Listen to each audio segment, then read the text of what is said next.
Mother, tell your children not to walk my way. Tell your children not to hear my words, what they mean, what they say. Mother.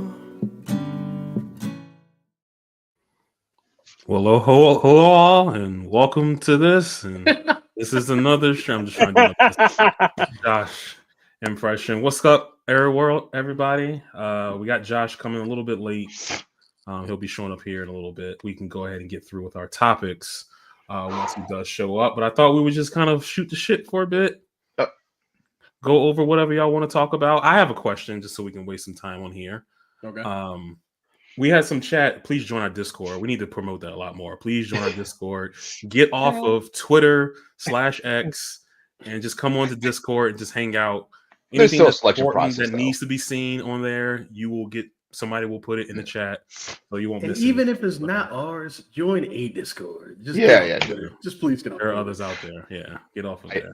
I literally just use Twitter once in a while and to like post my like match of the year list. That's about it. I brought up, we have a section for movies, and the other day, Adam put in there. He gave Ballerina 5 stars when he went to go see it in the theaters, and Chase and also Marquine kind of pushed back on that a little bit. I saw it myself this past week, and I don't think it was 5 stars. I thought it was a pretty good movie.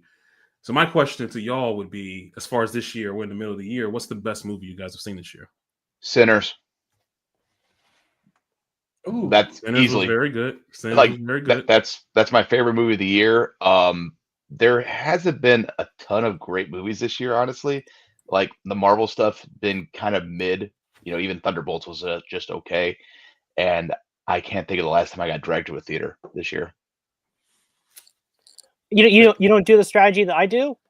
What's that? Like whenever I go to a movie, and I did this like even before COVID, I try to pick the earliest time possible so that there's nobody there. I do not like seeing a movie in a crowd. Really? Theater. No. The less people in there, the better, honestly. There are certain movies that I feel like are better with a crowd, but I'm with you though. Where like, I wish we used to have an animal draft house up here in Michigan. And I don't know if you guys have ever been to one where they're super strict on no one talks. You're not allowed. You get your phone out, you're kicked out. And I wish more theaters enforce that kind of shit. I just think people are overrated. Oh yeah, people are terrible. Overrated. But it depends. Like I said, it depends on the movie that you're going to see. Because for me, if I'm going to see a horror movie, I prefer opening weekend when everyone you're going to have the most people in the theater, just because I love the reactions of people when they watch a horror movie. That's fair. Yeah, I like that a lot. My first thought I wasn't prepared for this question. my first thought though with a crowd reaction would be Avengers Endgame. Of course. My God, man, that's an all-timer. You couldn't imagine that movie without a full packed theater. Yeah. I could, and I enjoyed it a lot more when I did. But other movies, majority of movies, I agree with Sean. Absolutely. Maybe there's a couple people in there, sure, but I don't want to pack. I just want to chill and just be able to watch something. So I will say, Alex, you're right, because wasn't Endgame for me. It was Infinity War. Okay, that's another one. When the snap happened and all these people around me just couldn't believe it. I was just sitting there when it happened. I was like, "Are they gonna turn into stone?" And then they turned it, which I thought was better thematically. I was like, "No." I got asked from the crowd when they heard Peter Parker was like, "I don't feel so good." Man, you can't replicate that, man. No, you have to be in the crowd for that.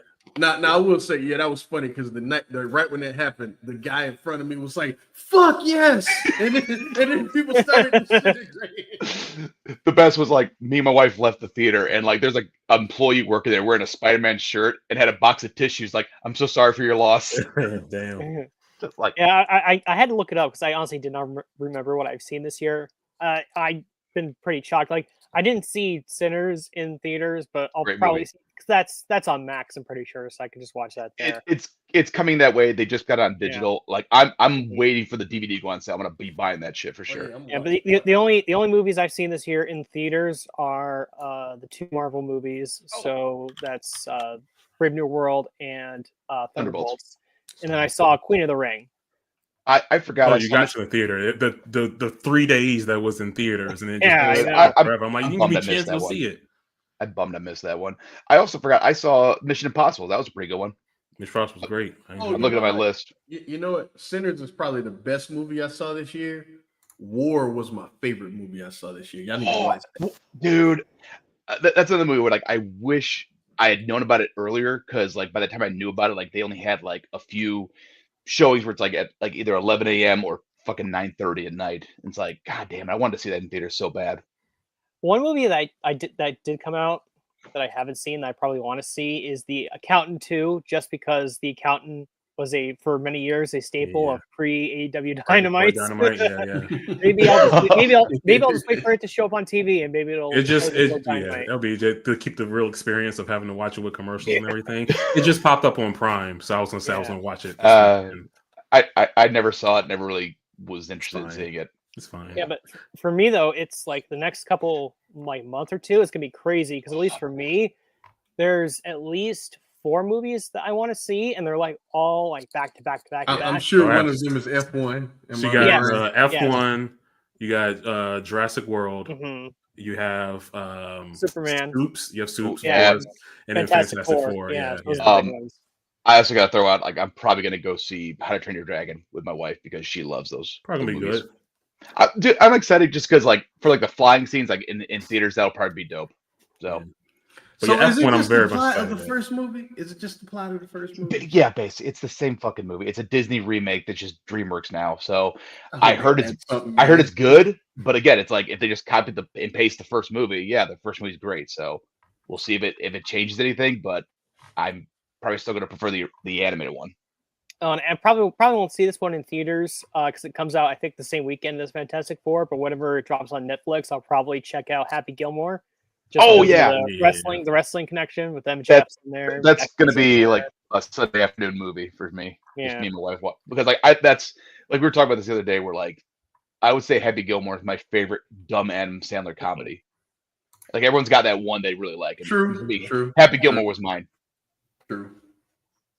I mean, most of them suck, but of all the sucky ones, Happy Gilmore, because like what was the one we were just watching? It was she really likes what is it? God, you got Click. You got 50 First Dates. You got it's like it was Billy Madison. Maybe it was Billy. No, Billy Madison. She was one. She's like I think it was Mr. Deeds. I think she was the one that she later likes. Oh, that's another one. That's another. Yeah, one. like it's like that. Waterboy. I liked Waterboy quite a bit because I played football as a kid, so that was fun. They're all the same plot. That's all the same, goofiness, and it gets sad at like the 60-minute mark, and then he gets some hot chick named the V name. He literally had like the same like love interest for like 5 movies in a row. Right. So. Big Daddy. That's what it was. Oh yeah. Someone in the chat. But real quick, I think Superman is actually really good because a friend. I don't know if y'all know this, but I got a friend of mine who runs his own theater, and he always does like the critic screenings, and that's how I'm able to see like a lot of these superhero movies early. I don't do it with all of them, just those because I'm a comic book nerd. But Superman, right? They're doing the critic screening like a week before it's released, like literally the day of the world premiere.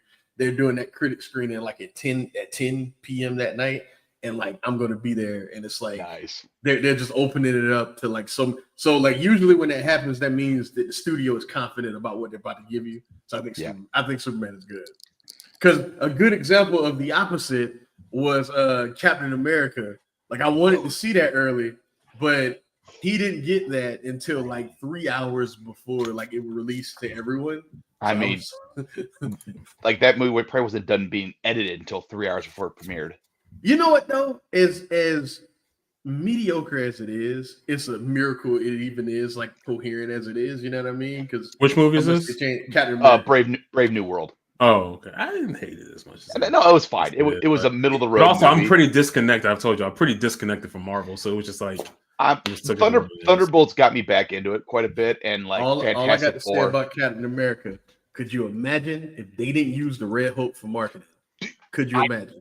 I say the same thing, and it's the same thing that I'm pissed off if you go back and watch Thor Ragnarok. It's like the build up to the reveal of who the champion is so good, and it's like, why the fuck did you spoil this in the goddamn trailer?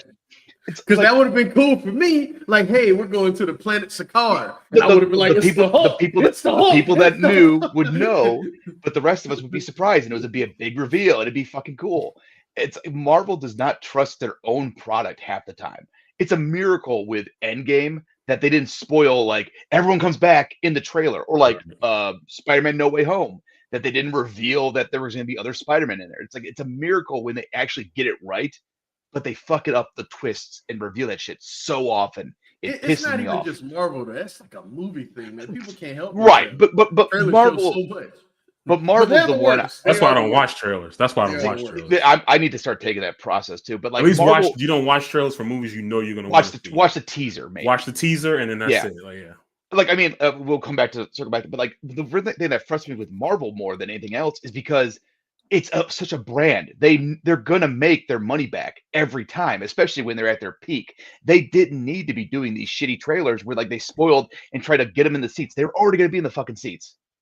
But like you were saying about trailers, like being a teaser, I only watched like the Sinners teaser trailer, and I was like, I'm hooked already. And I was kind of mad that they revealed that there's vampires in the movie, because if they just kept it as like a supernatural thing and not spoiled the reveal, it'd have been a better movie. Sometimes I'll turn trailers off in the middle of it. Like I won't finish it. If I like this, like I don't need to see anything else. Like I'll wait till it comes out. Exactly. Speaking of trailers, I'd be remiss if we didn't break, because somebody brought up because we're waiting on Josh, y'all. The Call of Duty Black Ops 7 trailer. Yeah, Summer Games Fest was this weekend. Anybody excited? Did you see that trailer?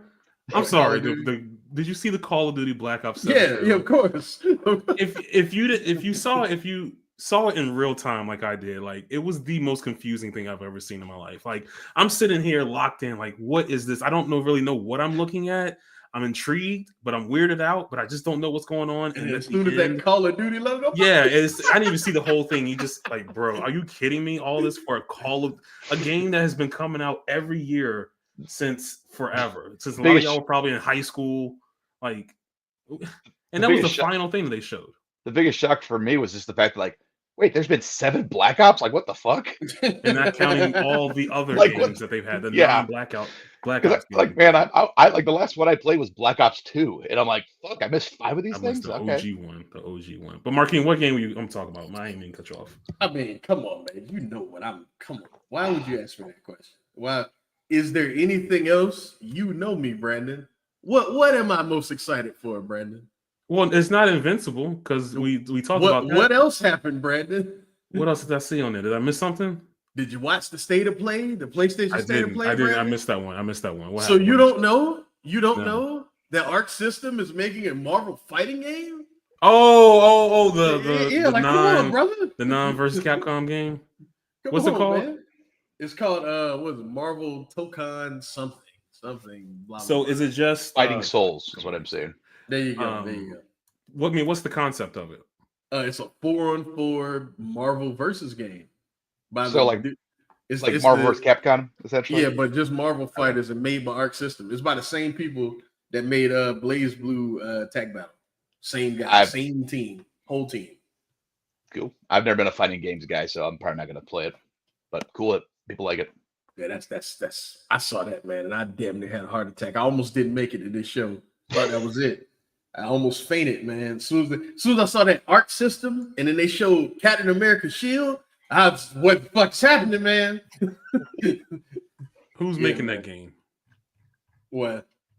Who's making that game? Do you know who the developer is? Well, it's Sony and Arc System. Oh, okay, gotcha. Yeah, Sony has their hands in everything Marvel related for gaming, pretty much. Yeah, man. If you like Dragon Ball Fighters. Oh, okay. So it's like that system. Okay, yeah. Cool. Yeah. What did you think of the Kenny trailer? Oh yeah, that was amazing. Yeah. Is that what it was for? Okay, I saw like Street Fighter. I saw the pictures online. I had no idea what Kenny May was. I'm like initially freaked out. I was being weird. We're gonna have a new AEW game, but no. According to him, when each character comes out, it's gonna be a trailer of him dressed as the character. Like, that's cool. Showing off the movie. Yeah, that's the plan. So. Oh, and then there was the other big one was Resident Evil 9. Yeah, they got me with that one. I didn't know what the hell that was. So okay, so like my Got me with confusion that though one. is like the trailer kind of made it look like you're playing as the daughter, Rosemary, whatever her name was, From and then the like game. and then like I guess like someone said I saw something that said like Leon Kennedy's the main character. So Really? Okay. yeah, that's what I saw. Can you guys hear me? Yes, we can. Yeah, if you can turn your okay. volume down just a smidge, it would actually help out a little bit. Okay, give me a second. Give me a second. All right, now we can talk about wrestling. Josh missed the interesting stuff. What did I miss? What the fuck? Movies and gaming. Movies and gaming. You missed me gush about the Arc System Marvel game for a little bit. What the flip? Oh, that thing You're looks good. amazing. That looks amazing. Josh, oh my god, Josh. Adam's talking about when is GTA coming out. Man, they gave a date. May Yeah, May 28th, right? Next I year. put on I don't know if it was in Twitter or on the wait. chat. I'm very excited to see it was a couple weeks ago the rating for Dynamite to see what the year-over-year rating is going to be for next year because it'll be day 2 of the release of Grand Theft Auto 6. Yeah, good point. Ain't nobody watching Dynamite, bro. Like that thing is going to plummet on there. So I'm very excited to see what that rating is going to be. No, Yeah, I that's don't gonna mean, be a rough day. yeah, but you might see a bunch of people just like put on the background. Who the fuck knows? You know, because a lot of people. That's how a lot of people watch wrestling these days. Yeah. A lot of people second screen wrestling. They'll be playing a game and be watching. And that's how I think a lot of these WWE fans get through shows. They're not watching the show; they're doing something else and have it on the background. I've been at the fucking ER and they've had it on like televisions there. Or Dynamite? That's got No, WWE. Oh, okay. Yeah, Is that like better? Is Yeah, that you're better? good. Yeah, Yeah, sure, yeah. Yeah, I think a lot of people are second screening these WWE shows. Like, if that's you what made these fans sit there and watch and do nothing else, don't talk about it on social media, a lot of people they will tune out because shit sucks. A lot of people are watching second screen. Nah, they know that too. I mean, that's the next. Well, I think a lot what, of like Netflix. That's what they expect. That's what Netflix is for. I put Netflix movies on for my dog when I go away for a while. Well, that's cool. Yeah. Anyways, okay. So where do we want to? Where we want to start? Wherever you want to start, Josh. We got a litany of topics. What you feeling like? We want to start. I know people wanted us to talk about Punk, but I think the Punk thing is That's the main event. That's the main event. You know what? People That's are gonna be. Here's the losing. thing. Here's the thing. Okay, let's ask this. Do you think there will be things said tomorrow about it? No. Like hints about it. No. Like a wink, wink, nudge, nudge about it. No. I think they're done with that kind of stuff. I think they've moved past it. If it's up to Tony, probably not. Just let him shoot himself in the foot. Like, Yeah, you don't need to- I think Tony's approach to WWE right now has been let them do their own thing, let them take their shots at us, let's stick to what we're doing and not fuck with them. Which has been working much better. Good. Yeah. Fuck those. I'm just saying that's Also, let's not bring back the fucking CM Punk chants. We don't need that shit back. Now, I think the people that are left watching Dynamite don't like that dude. You gotta worry about that. I don't think you gotta worry about that. Yeah. I don't have a problem with CM Punk. I really don't. But it's just I just think he's hilarious. I think it's funny to have seen him go back on everything he said. How much of a hypocrite he is because of how outspoken he is. Right. Mr. I never tell a lie, blah blah blah. It's like bullshit. You tell what people want to hear. Hypocrisy. That'll be a theme. That'll be a Exactly. theme of this show. He's a worker. He works his crowd. That says the things that they want to say. But his crowd will live forever, bro. But his crowd is like dying out. Like because he's an asshole. Because like the stuff that he tries to do in WWE that just doesn't get over is weird. Because those fans, they don't care about that. Yeah, because he's trying to be the punk rock and the anti-established guy, and it's like you do it long enough, eventually you're gonna bite yourself in the ass and contradict yourself, which he's done numerous times. So fuck it. Like again, I still think the guy's talented. I still think he's a great talker. He's a great worker. But like, you still think he's talented? Still? Calm the fuck down. Okay, I'm not going on buying the guy's fucking t-shirts, but at the same time, I'm excited for the John Cena match. And I'm excited. He's got good promo skills. But I'm just saying, I'm not going out of my way to say I'm a CM Punk fan because at this point, I will say in the context of WWE, he's still very, very good. Exactly. The problem, and I have said this over and over. I think one of the things that made him freak out so much in AEW was his body just could not do what he felt needed to be done to be in AEW. I don't think he felt like he could hang with those guys without his body just like not being there. I think that part of it. That's probably good. Good. That was good. That's probably a good one. But at the same time, I do think another thing is like, much like Cody, it's like he wanted the company to become what he thought it should be. And when everyone didn't immediately fall in line with his line of thinking, he got butthurt because, you guys should all think what I think. I'm the know what I'm doing, and like, it doesn't work that way. Tony's the boss. If Tony wants it to be all this shit together, that's it. If you don't like it, get the fuck out. So I think it was more of him trying to get AEW to be what he wanted. And when it didn't happen, he got I found it interesting that because I saw the Matt Riddle thing and didn't watch it, and I was figuring, oh, well, he's talking about the people that, he is friends with in AEW. And that's not who he was talking about. He was talking about the people that he still is like close to in WWE, saying that he's hard to work with and all of this stuff. And I found that kind of interesting since we don't hear that, but it's WWE. They're going to be. Also, Matt Riddle. I want to address what Alex said though. Like, you still think he's good? Like, you still within the context of WWE, he's good. Okay, all right. Let's what do you ask good? What do you mean, like in the ring? What are you asking? I'm talking about in general. He's a okay promo now, just surrounded by people that can't really talk. There's like Cena that's okay now at promos. There's Cody who, there's a bunch of okay promo motherfuckers having okay promos against each other. Fine, whatever. And in the ring, I think he's kind of terrible. The man hasn't had a good match that doesn't involve weapons in God knows how long. Just win. He's bad now, bro. I understand. He's bad. What do you say? We can say it now. Like, he's bad. Josh said it best. In the context of where he's at in WWE, he's pretty good. And again, there's things I can't say he's a bad wrestler because he's not had bad matches. He's had good matches. He's had okay matches. He's had some that teetered on being really, really great. But I mean, hang on. You talk about the weapon thing, yes, but it's still part of the wrestling. I mean, come on, John Moxley does weapons all the fucking time. Okay. I would say John Moxley is still. Oh yeah, we're gonna go there too. Well, and I was a good match, and God knows how long, man. Fair.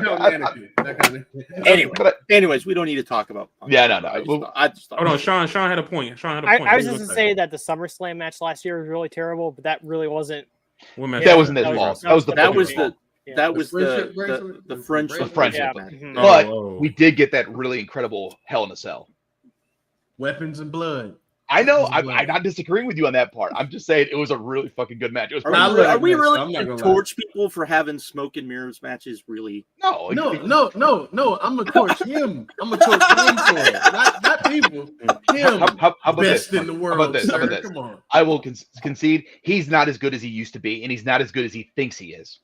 There Fair? We go. That's it right there. The second point you made. That's it. Okay, there you go.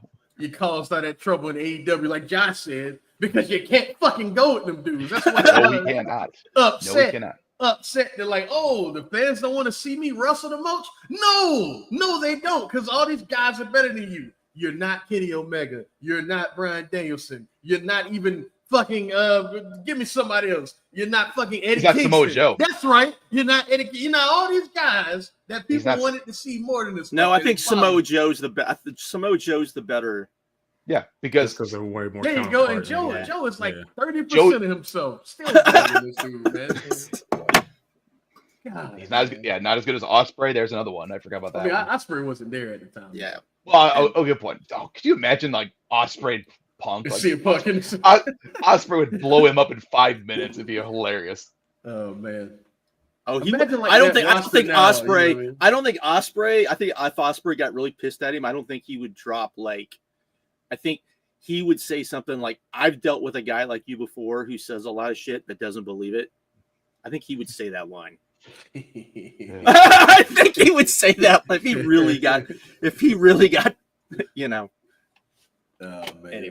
Anyways, okay. Why don't we talk about World Sorry, Squad? we're going in chronological order since Okay. we're talking about WWE. Should we? There you go, is there Tate. anything more- Read it. Read his comment. We don't need to make excuses for Kyle watch Farley. wrestlers, man. Too much against the right opponent in the right gimmick in 90-degree weather. We don't have to do all that anymore, man.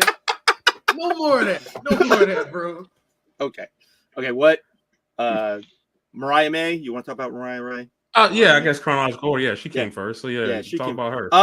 So my thing with her is not just with her, but I caused the shitstorm, I guess, because Yeah, you did. Stay Hey, on man, Twitter. you- I'm like, kicked the I was hornet's so nest. disappointed. I'm like, this man won't stop responding. Like, just because it was He- I was say it his was point and just boring. let people be mad. Gosh, Let them be you, mad. you Dave Meltzered yourself, man. That's fine. You engage with these fucking heathens.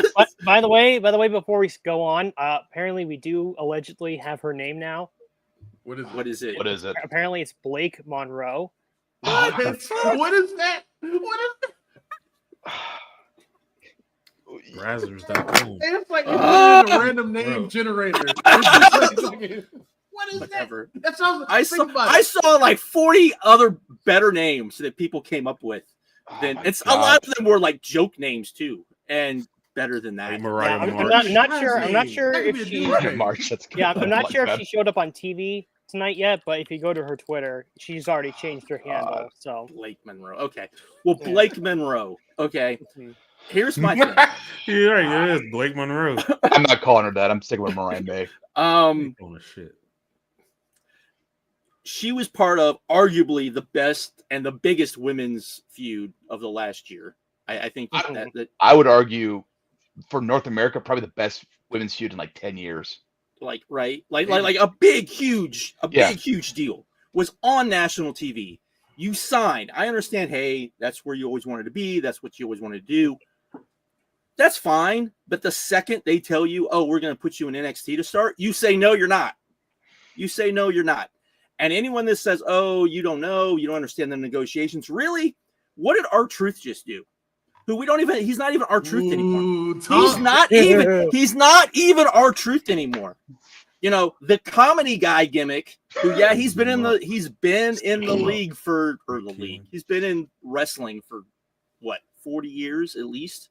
Well, not 40, but 30. In the That was in WWE, elementary like 20, school. almost. Right?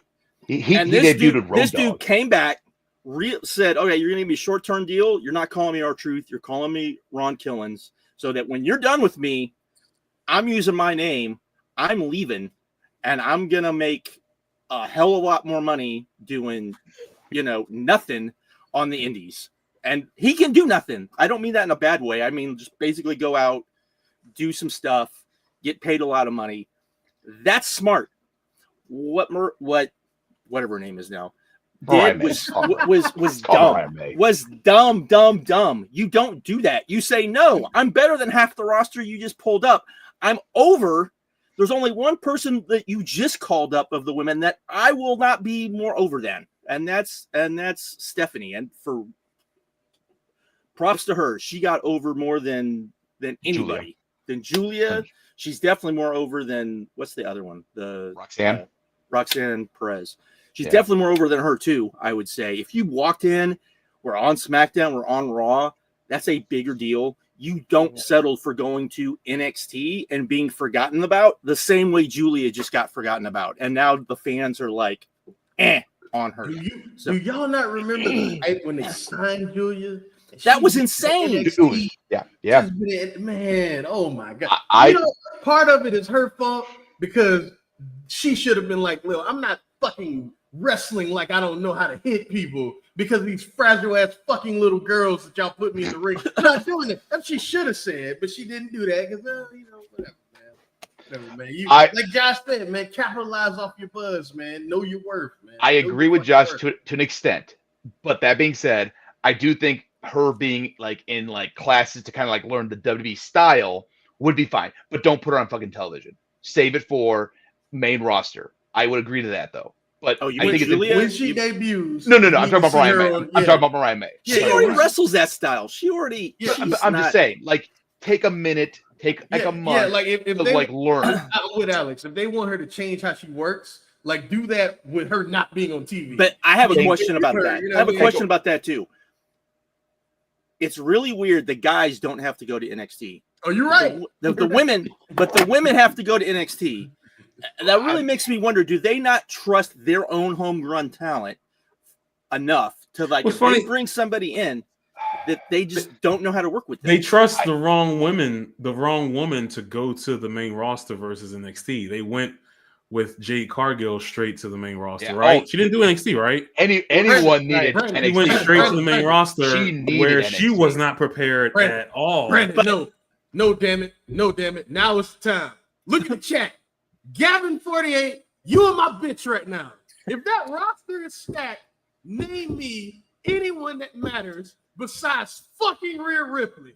If that roster is so fucking stacked, It's not. Jade Cargill, It's not. who loses I- all the I- time. It's at best five Stop people it. deep. Stop. It's Don't a best. fucking lie. No, It's best stop. five He's people lying. deep on Okay. for both shows. Let's For see, both Rhea, shows. That's Rhea, not deep. Bianca, Charlotte still matters, even though she's The dirty secret right now is Charlotte that the doesn't women's matter. division Charlotte- isn't very good right now. Charlotte- No, it's no, not. Right. Charlotte- This. No, go ahead, This. Shai. Go ahead. Yeah. Go ahead. And say the women's division right now, it's basically where TNA's was a couple years ago, where people were talking about, oh, TNA's the best women's division in wrestling, where they just had a bunch of names, and And wasn't they really featured looked them. at And well. they featured Yeah, them. Exactly.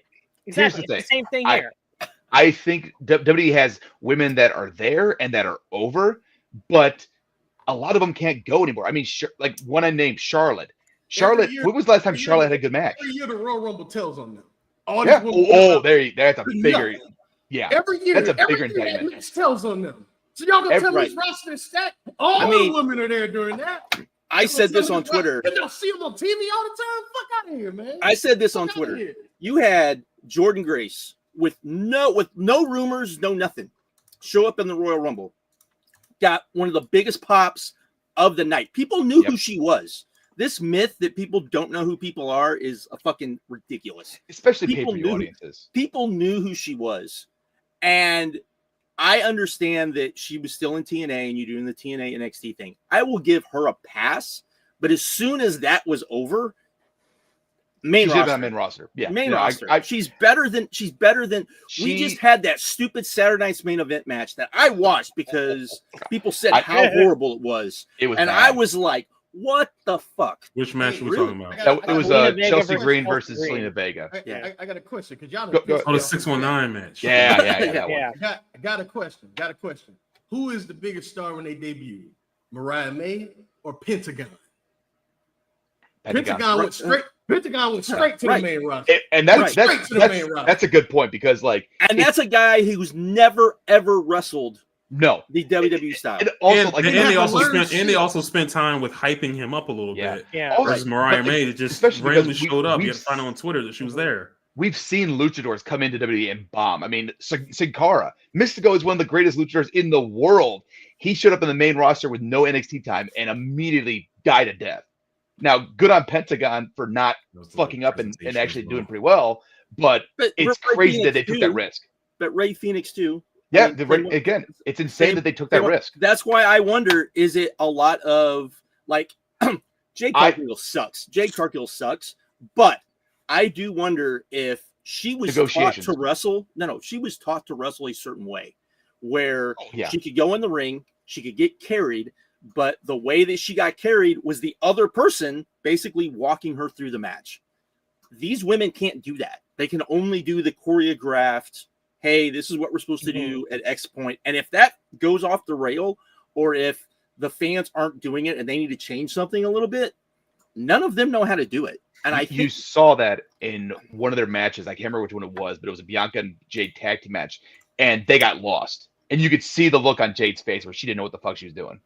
right. And like I think if she had like the women she was with before, even the ones that weren't good, Yeah. right? I think they knew enough of, hey, we messed up. Let's do something else. And Because that's not the way the women wrestle in WWE, No, and because they're all taught to wrestle in WWE. So you have to bring in these women who have been all over the world, have wrestled everywhere else, but for whatever reason, they can't wrestle with the WWE women. That's insanity to me, and something more people need to be talking about. The bottom line is, I'm not leaving Mariah May alone because, like Josh said, she was stupid.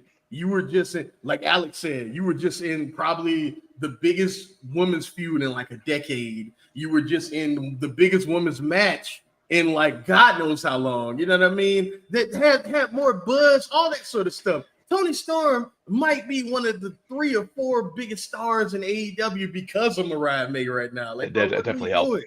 What are we doing, bro? I think one thing that someone's like, we were talking about like guys like negotiating better. You know, you got to think with the Lucha Brothers, probably Conan was negotiating for them. Probably that's why they went to the main roster right away. And then Jade, I think she has like the agent that like all the WWE talent work with. So that's probably why she got put on the main roster right away without going to NXT. But also, she's not dumb. No, again, I'm saying, I mean, but the thing like, about her is they had representation to help them out. She knows her worth, basically. She and always has. That's the one thing about her. She knows what she is, what she can do, what she can't do, and that's fine. Like we always compare her like she needs to get a Goldberg push. Goldberg was better, but that's the way you use her because she is all look. She comes out like we didn't really talk about it really, but WrestleMania, there was like, if you want to realize that they're scrounging for pennies and TKO, what was the biggest entrance WrestleMania? There was nothing. We had what, cars?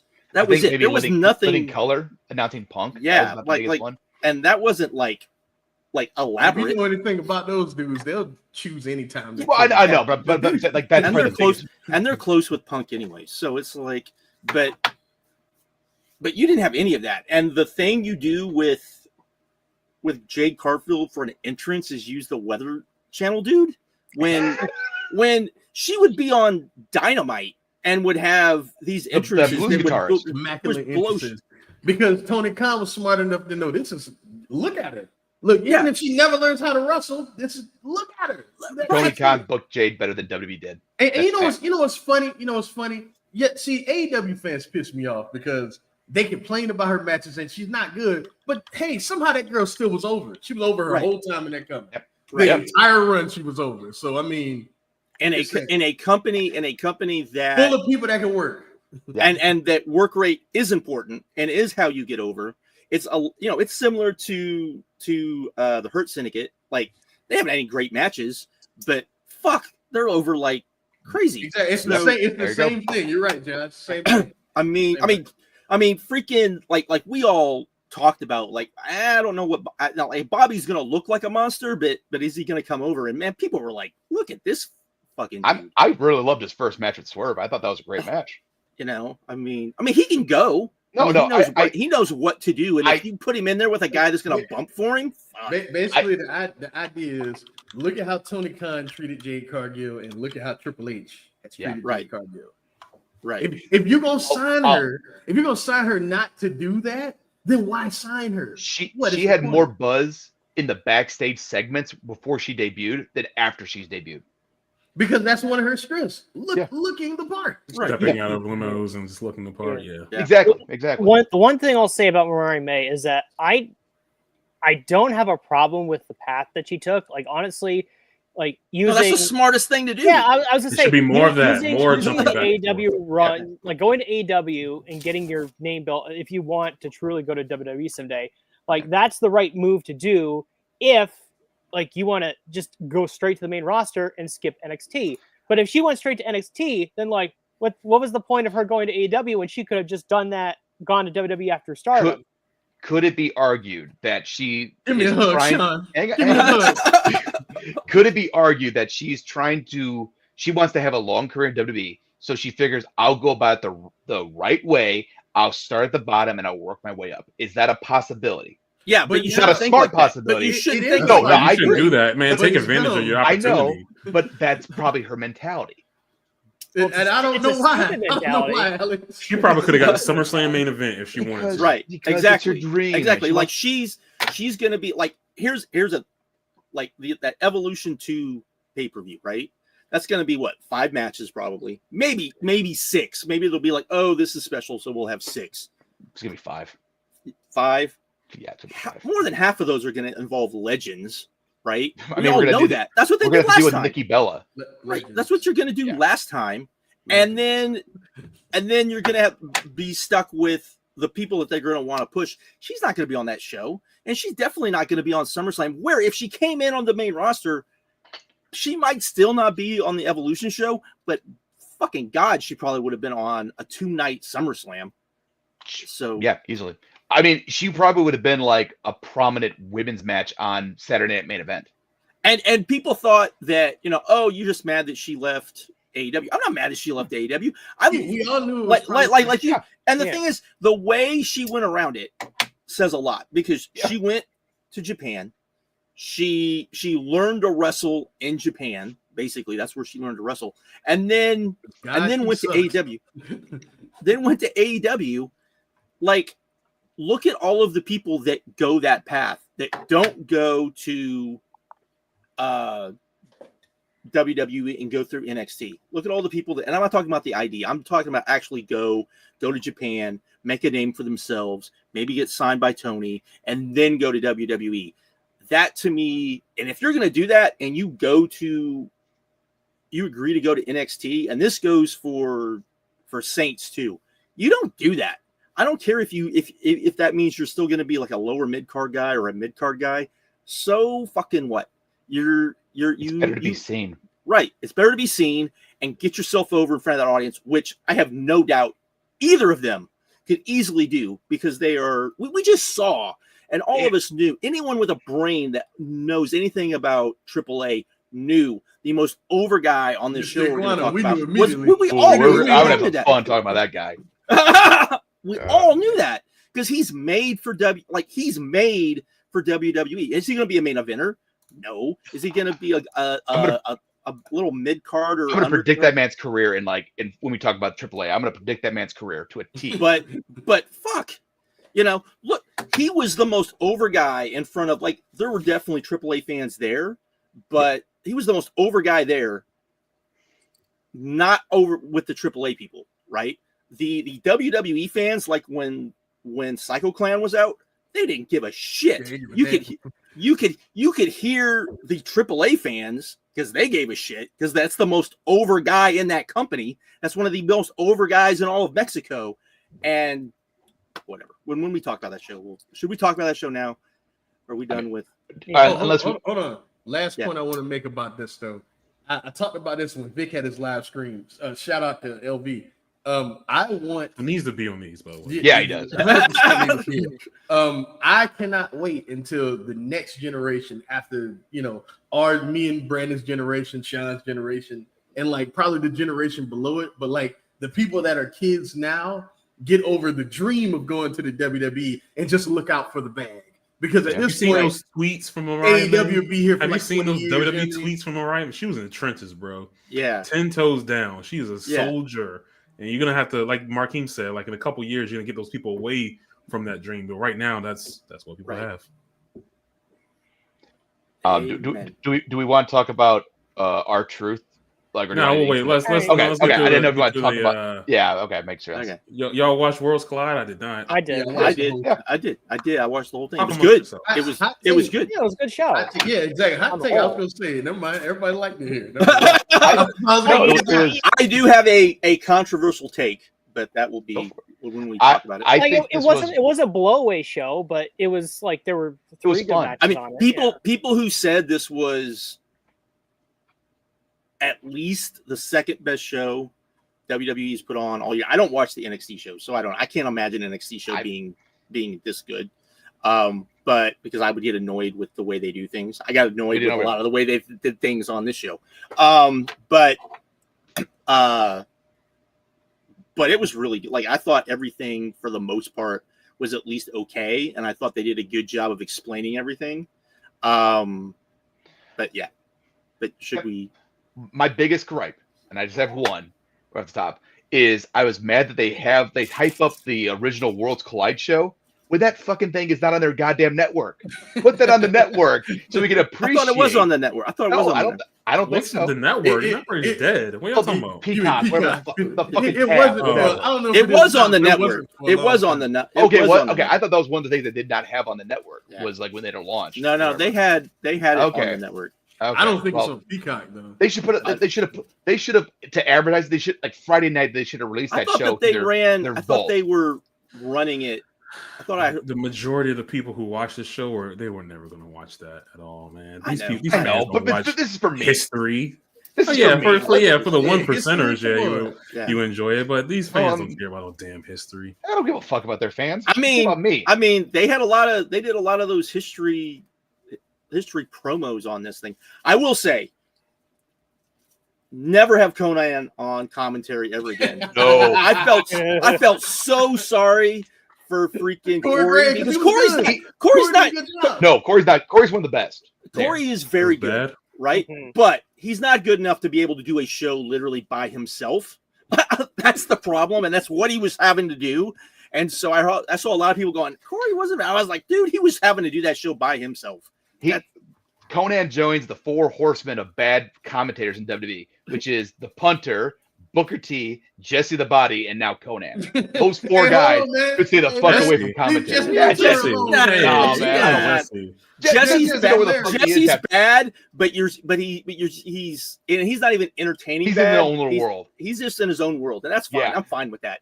But no, man, I want I don't listen to commentary to laugh my ass off at bad commentary. I want good commentary. So if you want to put his fucking commentary as an extra on the DVD, go ahead. But I want to actually be able to listen to the match without wanting to tear my hair out as Jesse rambles about something. But no, Conan was just absolutely. At least, hey, look at it this way. At least he didn't fart on commentary. This is like his homeboy. I don't know. Is Vampiro even part of this? Oh, I don't know. Did he retire? Music. We haven't even heard anything about him. So if I'm him, I don't want this dude on my I mean, I don't want him booking. I thought he retired. I don't want him booking, retired, and I don't want. Retired. I'll say this after this show, even though I have problems with the booking of the show, give AAA to freaking Mike today. Right? No, Jeremy Borash. Jeremy Borash. That's right. I heard he booked the show, and it seems like he did good. Yeah, he did good. I mean, he did good. I would trust him over whatever AAA's been doing. I am curious once we have a Triple Mania coming up. Is it next week? Yeah. No, it's on Saturday. It's on Saturday. I'm curious. Didn't even talk about it. I know. Well, yeah, well, I'm curious because we're gonna see if there's real changes. Because if it's basically them going back to being super hardcore. Have you seen the garbage card matches? for that? No. Didn't they just announce say his name for the show? No. Alberto, yeah. What they're doing is they're doing an Alberto Vikingo rematch, which is making people think that they're going to put the belt right back on Alberto. That would be hilarious. No, they're not. Because I think it's because they still want to do their storyline with him and Latin Lover, probably. But that would still be hilarious because are they gonna? Because they did hype the last Triple Mania show. Oh yeah. So here it is. So the semi-main. So Vikingo and Alberto's the main event. Semi-main event is Joe Hendry. Say his name. Yeah. El Hijo del Dr. Wagner Jr. and El Macias for the X Division title.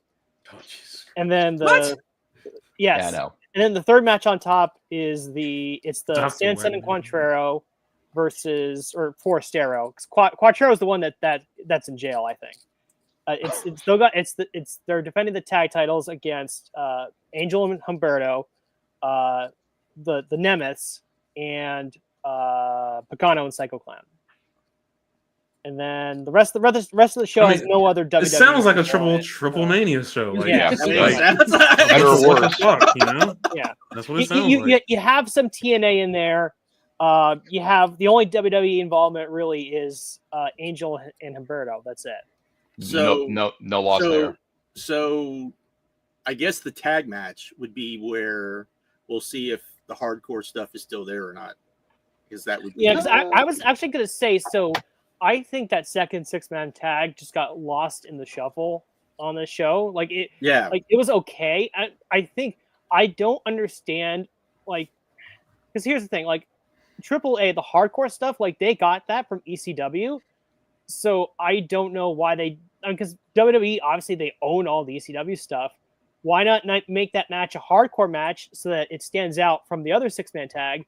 And then you can use one of those video packages to lean into the history. It's like, hey, we have all these great luchadors, but we also took inspiration from ECW.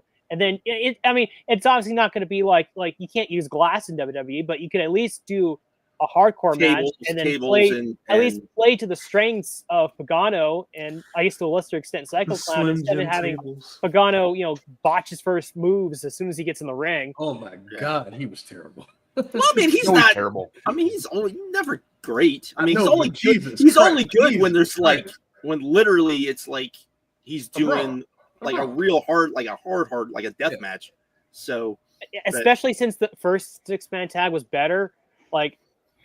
I mean, it was better. To me, it was better, but my one thing is that Psycho Clan went out and did things he doesn't normally do, and you could tell he was trying like a motherfucker to get over, and just they were just like, we don't care. They didn't care, They didn't care, and it was sad.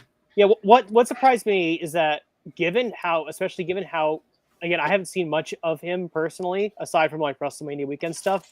But given all the stuff he's done in Japan recently with Noah, I was shocked at how much of a nothing Wagner 3 came across as. Like, he just seemed like a guy. Oh, man. He's talented, but like even when he was the Noah champion, it didn't feel like he was like. I mean, and he's got a presence, and they were you could tell they were trying. But the WWE fans were just like, we don't care. We don't care. There's not a dude in the ring with a puppet. We don't care. But wait, did you see what I think Dave Meltzer said on one of the Observer radios, that he thinks that Iguana could be the WWE's version of Orange Cassidy? 100%. I was going to say that same thing. Yeah. Well, but here's the thing. I don't think Iguana could be Orange Cassidy, because like Orange Cassidy started out as the comedy guy, but then once he got in there and had that match with Pac and showed that he can go. Like he got elevated beyond just being a comedy character, and I don't think Iguana will ever be able to get to that. No, he won't. But he'll be like, everyone likes to mock Orange Cassidy as the company mascot. Iguana's going to be the company mascot. He's going to be the modern day Santino Marella. Like, if you think Iguana is going to be like the indie Orange Cassidy, then okay, I can see that. Sure, maybe, but not AEW Orange Cassidy. No, you're right. You're right about that. But here, do we want to talk about Mr. Iguana or anything real quick? Because I'm going to predict that guy's fucking career in 5 seconds. All right, go for it, Alex. Go for it. Okay. Going to come in, going to do a bunch of backstage segments where he appears. I guarantee you, the first big feud he's going to have is going to be with the goddamn Miz. And the Miz talks about, you don't have what it takes to be a WWE superstar. He might not be there. He's about to get fired. Mr. Iguana's going to get a decent little push. He might get he will probably won't get a match on a pay-per-view, a singles match, but I bet you they'll team him up with some like somewhat higher on the card star for a random tag match on a TV show. He's never going to win a singles belt on the main roster. I will bet fucking money on that. Maybe he'll get a tag team title run. Who the fuck knows? And he'll do nothing for 5 years except for sell merch, and then he'll go back to the Indies and work Mexico do fine. You think he's going to work 5 years? At most 5 years. I don't know. 3 to 5 years. I mean, that would be a pretty good gig if he's. Yeah. No, I'm not saying that's not going to be a good gig. But there are people, and I don't know if they're fucking with and just being trolls. Who the fuck knows? They're like, oh my god, this guy's the most amazing guy in the company. He's a star already. You know, it's like from one fucking appearance, and because you guys popped because he got a goddamn puppet. But meanwhile, Harley Cameron is doing the puppet gimmick in AEW, and that's a stupid gimmick. That's never going to get over. Well, let's get into that stuff. Let's get into that stuff, right? Are we doing that now? The fucking double standard. Well, let's just go over the show, and then you're right. Let's see. Oh yeah, because I can just yell out shit, and y'all can just talk about it. Yeah, it opened with a 6-man tag. Yeah. Well, first of all, before the match, there was the. How about the visual of Triple H standing next to Blue Demon? That was hilarious. Oh, Hunter got a pop. Hunter got his opening. No. He was already in the ring. He was already in the ring. I loved him starting to walk away after the Mexican national anthem and had to like awkwardly go back for the American national anthem. Yeah, that was funny. Well, the big thing from that is that apparently that lady, whoever was singing the Mexican national anthem, apparently got like totally messed it up. And you could just see while she's doing that, Blue Demon Jr. is like giving her like a death stare. It's so funny. Also, like, I'm sorry, but the woman who owns AAA, she looks like the fakest looking person ever seen in real life. I mean, have you never seen her before? I've seen clips of her. I never seen her in fucking high definition. In HD, man, she's scary as a motherfucker, man. Like goddamn in high definition. Everyone knows AAA's fucking production. But no, I thought it was that whole thing was just kind of weird because they didn't they had them all up there. You would think they would have gone to them, introduced who each one of them was, and then done like all of that, or do like the little like lower car ride or whatever. Like, they drop like the name. Yeah, like it was like who? Like I'm like, is that Blue Demon Jr.? How are we supposed to know who these? I was like, well, at first I was like, well, Blue Demon's dead, right? So that's got to be Blue Demon Jr. And I'm like, but why would he be? And they didn't put a name graphic up, is what you're saying? No, they didn't. Which is interesting because one of the things that I hate about WWE is that when they have the backstage segments, they'll put the name graphic on everybody. But these guys are in the ring every single time.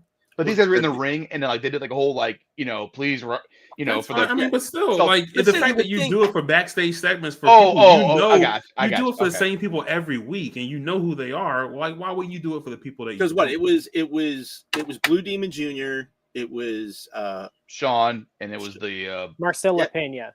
And but who was the one holding up Pena's? Blue Demon, I think was. No, he was holding up the Mexican urn.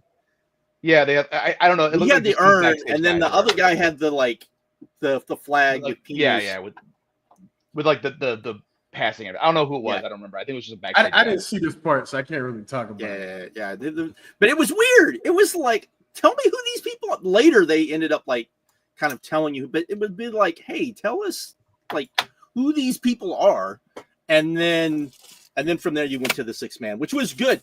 This is my hot take about this match. I liked this match more than the main event. I probably did too. Like I think the main event was a better match, but I liked this better. You enjoyed it more. Yeah, I enjoyed it more. What I'm sure Octagon that main event. What I'm sure Octagon Jr. didn't enjoy was Lince Dorado not catching him on that dive. Oh yeah, I'm sure. Oh yeah, that was crazy. That was so funny because Dorado wasn't even close. Like he just was not even prepared to catch him, and Octagon just dove anyway. I thought they did a solid job of setting up. I didn't watch it, but the match with Dom. I was like, all right.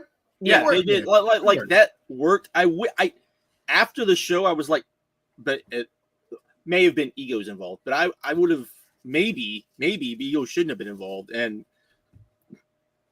I kind of wish that had been Psycho Clown, because I do think him, like of all of those people, Dom and Psycho Clown, because Dom is kind of more of a brawler. I think that match maybe actually could have been really good between the two of them, but that's not what we got. But you know, Psycho Clown wasn't going to be like, I'm going to lose in front of the WWE. No, not just lose. He jobbed. Okay, it was a job. I mean, it would have been like, okay, I'll lose to the kid, but you're gonna let me you're gonna give me some shine. Yeah, you're gonna let me shine a little bit. So Octagon got no shine. Yeah, we could just skip over the women's match because that was terrible. It was terrible. Nothing. Like at first I was like, you know what? Maybe I just have real low expectations. This isn't that bad. And then like 2 minutes after I thought that, it was like, what is correct me if I'm wrong, horrible. But doesn't AAA just in general have a shitty women's division? Have they ever? Yeah. No, they've had a good women's division before. Yeah, like years ago. I looked up when they announced this match. I was like, where the fuck is Fabi? And where's Big Mommy? They didn't have Big Mommy out there. I'm like, what the fuck? Who's that one the fucking giant woman that like broke her leg on the senton? Fabi's not great, but I'm like, but she's apparently not in AAA anymore. So I was I don't follow her sexy star anymore, man. I don't. Sexy Star 2? Yeah, no, I want the original one. Bring her back. The original? No. Oh no! Oh, what the fuck? No. I know. I'm fucking. But yeah, I was like, what the? Yeah, as soon as they announced that, I was like, what the fuck? And so I looked at, but apparently she's not in AAA anymore. But I was like, where the fuck is Fabi? Because she would at least be competent. Yeah, this match was horrible. Just trash. You got a 6-man tag, another one with Legado The- del Fantasma and we kind of talked about this already a little bit. Yeah. It should have been a hardcore match. we got a It 4-way was for good, the but it was 4-way for the NXT title with Ethan Page, This was fun. Radio Kid, Ray This was Phoenix, fun, Javon Evans. Pretty good. Yeah, this is fun. yeah, this was fun. I don't understand Ethan why Page is just a nothing, man. It was hard to get into it because nobody cared about the champion. he had a great line though, and like I was watching like when he made his entrance and like the announcement for like who he is, and the fans are booing him, and he just like says almost quietly to the camera, "Boy, you guys are gonna hate this." I gotta fucking pop out of that. Yeah. Also, like my question is this: I assume they put the belt on Ethan Page to have him work this match. Like, why could you have Ricky Saints work this match? I'm sure. Yeah, but they haven't yet. It's like again, like what? Like I'm like, okay, he's not dropping the belt. Like, what harm would it have been to give Ricky this match? What hard would it have been to give Ricky this match and have one of these guys win that title? And someone else. There you go. That like, Ricky doesn't have to get to take a pin. Right, you're in a 4-way, so yeah, I don't know. It just seemed odd because I'm like, Ethan like it wasn't that much of a bait or anything. Let's face it. This was a okay booked show, and it still was worlds better than what WWE normally does, which Fair. Yeah. True. How was this main event for Kingo Chad Gable? Who wants to go first? Okay, I'll go first. I'll go first. Go, Josh. Go ahead. I thought this was everyone got a tape. Oh, we got a good match. I thought this was I would say if I gave it a star rating, I personally would give it like 3 3/4. Yeah. Because because of the closing segment. It's a good match. These people saying this was fucking match of the year? What the fuck? What the fuck? Are these people who would normally And watch? I want to say this too. Before Marquine goes on his rant. Oh, he's got a good one. There were two matches on Dynamite Fighter Fest, whatever, that involved luchadors. That I think were they both 6-man or was one of them a tag? No, one was Templario and Atlantic Junior versus FTR. So and then the 6-man. Yeah, then the 6-man. Then the 6-man. Both of those were better than this, but than anything on this show, I felt. So these are great, but I liked I liked both matches a lot. So people freaking out about this match is like, what the fuck are we doing? What are we doing? What are we doing? And Vikingo, like I had not seen Vikingo. I knew because everyone had said that since he came back, he was not the same. Oh my God, is he slow? Yeah. Oh my God, he does not have any botchy. of that. There's a few he's slip-ups. He's always been botchy. Yeah, he's definitely lost his step though. He's definitely definitely lost something. Yeah. Like, Sean, what do you got to? Oh, what do you got to say about this, Sean? Oh no, I just thought the match was, again, like I said, it was really good. It's got an 8.93 on Cage Match, which I don't think it was that high at all. No. So 3 3/4 is about Perfect why score. we go. What is Kenny Omega versus Vikingo? This was not. Not at all. Yeah. Not even close.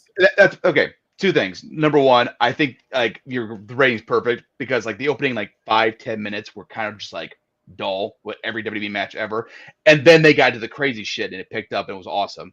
But anyone, and I'm not going to disagree with anyone that says like, "Oh, this is my favorite match of the year." Great, wonderful, good for you. But I need you to watch one other Vikingo match. Watch his match with Mike Bailey from Bound for Glory last year. That was better than this match. Watch his match. It's an incredible match with Kenny Omega on Dynamite. It was an amazing match. So anyone that thinks that this match was amazing needs to watch another Vikingo match to compare it to, because this was not anywhere near Vikingo's level.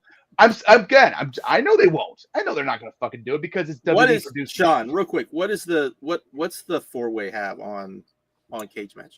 It is at 7.99. So basically an 8. Yeah. That's basically That's 4 basically stars flat. what Dropkick has. Dropkick has it at 4.1. I was like, that's a little high. But it's got the insane. main event at a 4.6. People were giving this 5 stars. I'm like, what the fuck? Look, again, if this is your style and you like this more, wonderful. But go out of your way to see one other Vikingo match and see if that's that better. And also, like, you know, I didn't hear anyone complain about Vikingo hits a Canadian Destroyer on the apron to Chad Gable. Looks like he killed him. And then Chad Gable recovers, hits a moonsault, boom. You know, we'll get into that. We'll get into that. But I'm saying, like, that right there. I'll do a quick review of Money in the Bank. We'll get into it. So Marquis has something to say on this match? Oh, he does. I liked the match.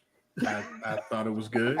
I enjoyed myself. Vikingo is always entertaining, not the performer he used to be, because I mean he fucked his leg up. We knew that shelf life was gonna be short. Like we saw the stuff. We was like, oh, it's only a short amount of time he can do this. But this match was every other Vikingo match. The man, and I love the dude. I love watching him do stuff. But the biggest complaint we always had about Vikingo, the Kenny Omega match, is probably the best match he's ever had, because the biggest complaint we had about him is that he just goes from spot to spot to spot to spot. The stuff in between is where he struggles. He doesn't know when to play to the crowd, psychology, any of that stuff. We just know this dude's hyper athletic, can do a lot of wild shit. We knew that. And that's what he did here. My thing is, these same people who said this dude is just a spot monkey, this, and this, and this. This was every Vikingo match. This motherfucker doesn't know how to get from place to place. And then you had, I'm going to say names. You had the JDs of the world. You had the Julian Weekses of the world. You had all these other fucking weird WWE fans go, this guy is special. When we told you when he was actually special, that he was special. We was like, man, this guy's a hell of a prospect. And then now he's worse. He's gotten worse. He never really changed, never improved. And now all of a sudden he's special. Why is that? Why is he special all of a sudden? He was in the ring. You know why it is. He was in the ring with a dude that this company has given shitty gimmick after shitty gimmick, has done this, and that. And then this dude, who y'all think is okay that the WWE embarrasses all the time, and now you want to call Chad Gable's always special and things like that. Well, then why don't y'all fucking riot and protest that Chad Gable should be treated better?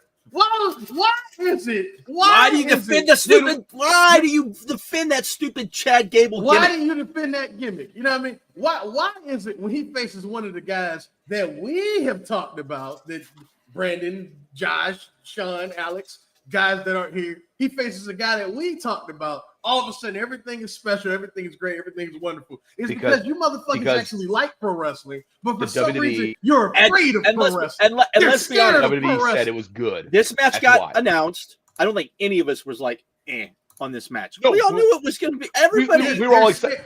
We all said the same thing. We said this is going to be an amazing match because we know pro wrestling. That's why. This is going to be an amazing match. It's going to be the best match of the night. But everyone that hated Vikingo is suddenly going to become a fan of him. We all fucking predicted it. Exactly. And he's not as good. And he's not as good. That's the other thing. But he's still better than the average high flyer WWE. But guys, straight up, it's like these people are afraid of pro wrestling because this stuff happens like every week. This exact match happens every week. And Alex, I'm not letting them off the hook. If this is your match of the year, you don't know what the fuck you're talking about. Seriously. You don't know what you're talking about. I was trying to play a little nice. Like if you are not going to remember this when years old. I wouldn't even say this is the best match any of us have seen in WWE this year. I would say the women's match. I would say the women's match at WrestleMania. It was probably better than was better than this. NXT, I'd say I thought the NXT main event from the last big show. Yeah, I thought that was better than that three-way. The TLC match from SmackDown. Yeah, there you go. This wasn't the best match in the weekend for me. There you go. Look at that shit. Josh said it might not even be the best match on this show. Like, come on. Didn't make the notebooks. Didn't make my notebook. What do you think this show accomplished in the realm of WWE and AAA partnership? I think it did what WWE wanted. Here's my issue. You look at that. You look where everyone was placed on that on there. All right. We all kind of know this. That Kingo is not like people like him in Mexico, but they don't love him in Mexico. And one of the things WWE's done, because they're dumbasses and they announced this match that was going to be a title match. They spoiled the shit of it. Like the Mexican fans, like there's not hardcore wrestling fans in Mexico. Give me a fucking break. Those are some of the most hardcore fans in the world. They're dangerous. Those are dangerous fans, right? And you're gonna be like, oh, we're gonna do this. And what did they end up doing? They ended up turning Del Rio, of all fucking people, into like a face. Yeah. Those fans did not want this. Those fans did not want Vikingo as the mega champ. They didn't want that. Right. Which is kind of crazy to think about. Because they want the story. They want the story. Yeah, they want the story. Yeah. They want the story. And also, if you put the roster, even the roster WWE is willing to use, and you to a AAA fan, and you said, okay, who needs to be the champion? It's not going to be Vikingo. It's going to be freaking Psycho Clown. They're going to be like him. Yeah. He needs to be your champion because he's a better champion than this dude in Mexico. It was interesting, like reading Lucha Bro. I know we spent a lot of time on the show because to me, this is the more noteworthy show. Just my opinion. No, this is a massive show. Like this is a great show. But Lucha Blog, he was cracking me up. I was reading his tweets because he was like, Conan's up here saying that they're not going to Americanize Lucha. He's like, guess what? This is Americanized Lucha. arguably, just by having not a six-sided ring, doesn't that already Americanize AAA? Yeah, exactly. Because they do six-sided ring. That it wasn't hardcore. There you go. If you're going to say we're going to do traditional, which AAA has never been, then they were the ECW of Mexico. All of those matches, if you're going to say, okay, we're not going to be AAA, but we are going to be traditional Lucha, 2 out of 3 falls. Virtually every match needs to be 2 out of 3 falls. There you go. And didn't have that. Six-sided ring. Six-sided ring. A lot of brawling, a lot of that sort of thing. Didn't get that. There was a lot more high flying and technical stuff, which is, because that's what people that don't know about Lucha think Lucha is. It's so funny. So I watched that. This promise y'all is going to topic. So I watched that horrible Tyler Perry movie with my girlfriend, right? Oh, and she brought up a good one. Which one? The one that just came out. Oh, okay. And Straw, there you go. Okay. And she brought up a good point. She was like, "This man makes movies for people that don't watch many movies." Yeah. and it was funny because I thought about that enjoy those style of movies. Yeah, they're always going to get that style. Yeah. And it's funny because like she said that when we were watching this show, she was like, all the Lucha you showed me isn't really like this. I'm like, you're right. It is not like this. Because this is what people think Lucha is, a bunch of dudes with masks doing a bunch of flips. And honestly, it's not like if you watch CMLL for a little bit, it's not that. AAA, CMLL, like a CMLL show, you'll have the high flying stuff, of course, because that's part of it. And you'll have like the tumbling and all of that sort of thing. But you're going to have a brawl. You're going to have the high flyers at some point, in a brawl. You're not going to have them like flying around all the time. You might get a straight up mat-based ranch. Yeah. You know what I mean? 100%. Right. Look at Hechicero. Hechicero's the best worker in Mexico. He's on the mat. Right. More than anything, though, I'm interested as to what goes on with AAA going forward with WWE. Because obviously AAA is going to be doing their own thing for a little while because they got Triple Mania coming up. But like, so is it going to be like every quarter we get a fucking joint show like this? But at the same time, but also I think the last Triple Mania show, because that's the one they hyped. Oh, okay. I think that'll be the one that you'll be able that everyone needs to pay attention to. Okay. I wouldn't be shocked if they rush through the Latin Lever stuff for that reason. Okay. So, but also but like any time they do these American shows in like the USA, it's gonna be important about where they put these shows, because something that we didn't mention was like all the promos and like announcements in the ring were in Spanish. You can't be taking that shit to fucking Denver. That's a good point. Well, it's going to be California, Texas, Arizona. That's about it, right? New Mexico. No, like it's not going to be able to tour. You could do California. You could do not California. There's a lot of places in California you could do. No. I'm saying you could do New York City. You could maybe. You could do. There's lots of places. Well, in Chicago probably, because they have a very large Hispanic community. Like there's at the same time is like is this going to draw in those states though. But that's not what they wonder that. But that's not why they did this though. I know, but it's just important. It's important to bring that up though.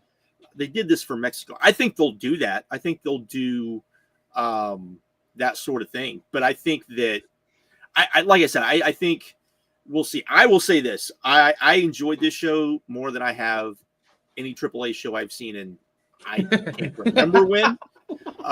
Because it was. I mean, you can enjoy a AAA show if you're watching for a certain reason. If you're watching because you know it's going to be, sometimes we like bad movies, right. When you watch a bad show, sometimes it's fun. Hey man, I don't know, Brandon. Those shows. Yeah, some of the last couple years have been rough. Yeah, sure. I will agree. I mean, once in a while they just have like crazy garbage matches. I would say give Borash the book, let him book it.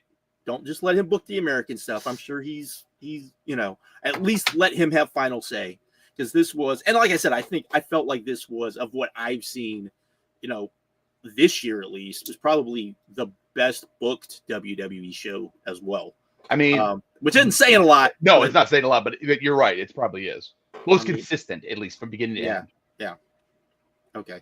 Who actually has seen Money in the Bank? I have not. I've seen review for I it. watched 1/5 of it. You watched. Oh, you wrote the review, Sean? Yeah, Voice of Wrestling. Yeah, it was a good review. I'm gonna say this every time we talk about WWE show. If you review one of these shows and you don't bring up the fucking downtime on these shows, I don't care if you wait and go, hey, I'm not gonna sit through all this shit and wait and then just fast forward through the shit. That's on you. But at least bring up the fact that you feel like you have to do that, because there's so much fucking downtime on these shows. Yeah, there is. The first match was like 17 minutes into the show. I forgot the match was on, and I all of a sudden like, oh hey, let me turn this on, and it was like, oh, they just started the fucking match, and it was like like what 7:20 or whatever, 6:20 whatever time they started. Yeah, I said in my review that like I just played EWR until the match started. I mean, it was like, and it wasn't just like their entrances either. They did like, no, it was just bullshit. It was just like they did this kind of long Money in the Bank thing, and then they did their entrances, and everyone got their entrances, and the match wasn't great.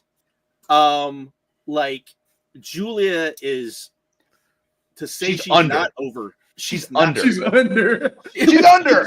like they're reacting. It's silent. They're reacting to the other person. They're not reacting to her. It's silent when she's working. It was like, what the fuck? I was watching this with my wife, and I will say this: like when she came out, of all of those women, she had the best look. That's the thing. She still has the best look. It's Christ. That makes me so sad, bro. She was the most. WWE can't book Japanese talent. They can't. They've consistently shown that they don't know how to get Japanese talent over. I'll say this: they can book Japanese talent, but that Japanese talent has to be fucking amazing in the ring, or they can't do it. Fair. Or they can't do it. I would say Julia at her peak is better than Io Sky or Kairi Sane or maybe even Asuka. I can't do that, brother. She's not. I can't do that, brother. She's very good at having a very rough style. But fair. Alex, do you remember like 2014 Io? Like 2016 Io Shirai now. But she still should be able to walk in there and still be good.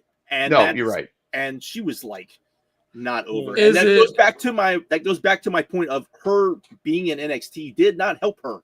No, it really did not. Is it a case where the ladder is the hindrance of the match, or why she didn't look good? No, because no. Like before they even got to the ladders, when they were just like basically doing like a six-way, she got in there with like she would be in the ring and it would be like silence, and then it took like, you could tell the people were responding to the other person and didn't give a shit that she was in the ring. Like it was. She just doesn't have that crowd connection. Yeah, she doesn't. She doesn't connect with the crowd at all. Yeah, I thought the match was. Yeah, that's crazy.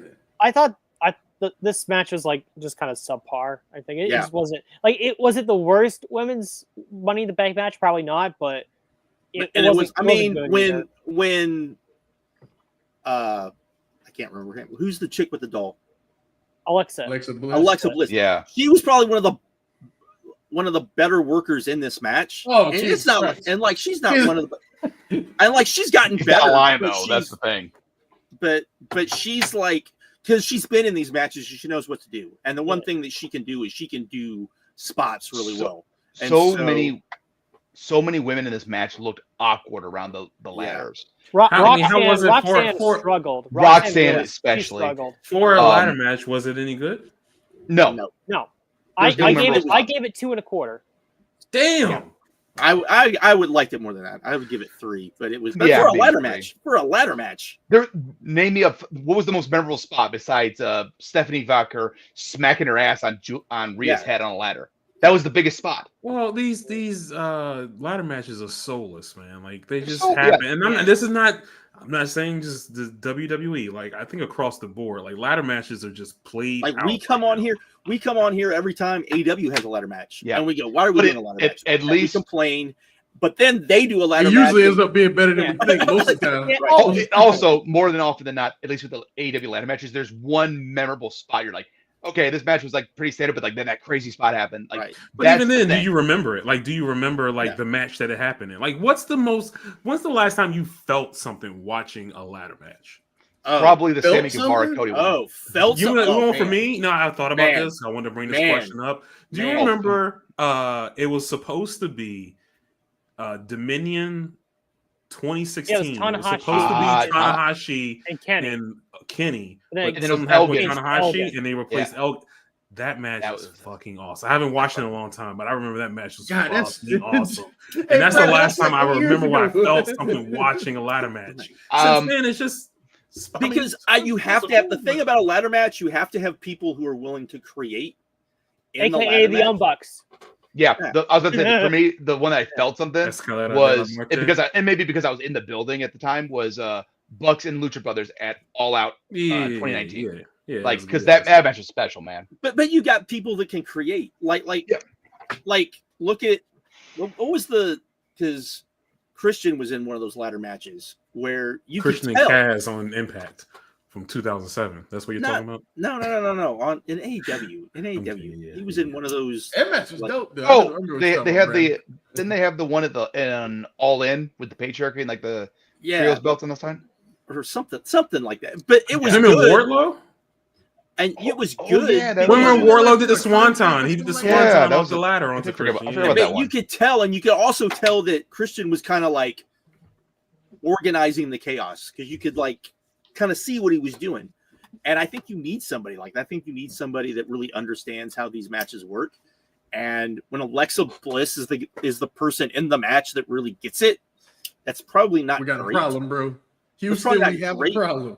But like she was, like I said, she was probably the best one in the match besides Rhea, and Rhea just being Rhea. So Yeah, Rhea was trying not to get hurt. yes, Hey, The entire man, match. I'm gonna say something, and I don't care if y'all don't agree. I don't care. Rhea Ripley boring now, bro. She do the She is. same thing over I- and over again. I've said it before. It's like, look, Rhea may be over and she's talented in the ring, but she's not doing anything in that company to sink her teeth into. boring, bro. Boring, Yeah. boring person. she's a boring not human being. she's not over because of what she does on TV. She is Yes. over because of those. You guys Instagram aren't posts. gooners, so you don't like Rhea Ripley no more. But these fans love. No, but why do they They like like her? They staring don't at her like. ass. They don't like. They That's don't what I'm like saying. her, Yeah, you guys aren't but they gooners. don't like They her are. because Those of what fans they are. do. They're like her because of what's Of she course. posts on Instagram. Of course. So That's how it is. yeah. What was the second match? Oh, Yeah, Dom. Dominic and Dom Octagon. Mysterio versus Octagon Jr. And- Where's I- the video package? Oh my God! Who is this guy? Who is this guy? Oh my God. Where's his video package? Octagon Yeah, Jr. you came say. in to do a job and like got squashed, basically. Yeah. That's Yeah. all it was. Yeah, I wrote in my so- review that this was basically like a C show match on a pay per view. Like if this was on main event or like old school like Sunday Night Heat or Velocity, it would have been like perfect fit for that. But it was basically a C show quality match on a pay per view. Right. Yeah, 100%. It was a way to get Dom where he. Here's a question. It's just because I was thinking about this because my wife pointed out like how long Dom's hair is getting.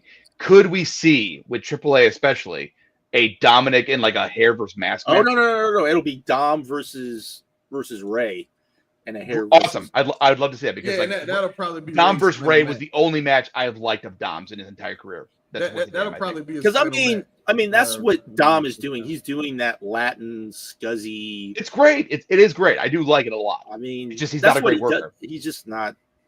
Yeah, he's good. He's good. He's not great. I think people overrate how much heat he gets, though. Yeah, I do. Oh yeah, 100%. Because straight up, if he gets as much heat as people claim, he will be the world champion, not John Cena. Here's the thing, also, is that they boo him, but when the match is going, they're cheering him. It's not real heat. Like, say what you want about Don Callis. Like, I've been in the building when Don Callis is around. That motherfucker gets heat. People do not like him. Yeah, there's no ironically liking him. It's just bingo. Yeah. They are booing the shit out of that motherfucker. Did you see the shots at the beginning of the show where nobody was there? What happened? Yes. So they were okay. So this is what happened. Nobody was there. I just saw so you had all of the people that bought the combo tickets, right? They were at the other building. Apparently, if you went to which is not shows, it's not very far away. No. I went there. But you couldn't park.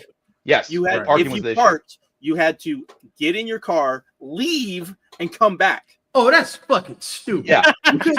Form announced that they were closing their parking lot at a certain time, and it's like, if your car's still there, it's getting towed. So everyone had to fucking leave and go next door to park. Yeah. Yes. So apparently WWE's too cheap to pay for the extra 3 hours for parking, apparently, at the Kia. Now, they did have plenty. I will say they had plenty because, again, I went there back in March in that area. They had plenty of parking that wasn't part of the arena. You could have gotten there and walked leaving the venue. We've all had venues before. Like, the fucking traffic's insane and everyone's an idiot. Don't know how to turn. So, again, it's going to take you fucking 20, 30 minutes to get out of that thing. Another 20, 30 minutes to find a piece of parking and then get to the building. It's going to take forever. They put these two shows together. Also, I wonder, it's still an LA crowd. And I'm wondering if we're getting with one of the things with this was you basically got that like old school Laker type of thing where nobody shows up right away, right? Could be. because I bet they're pulling those type of fans right now. So Becky Lynch versus Lyra Valkyria. This is probably the best match of the night.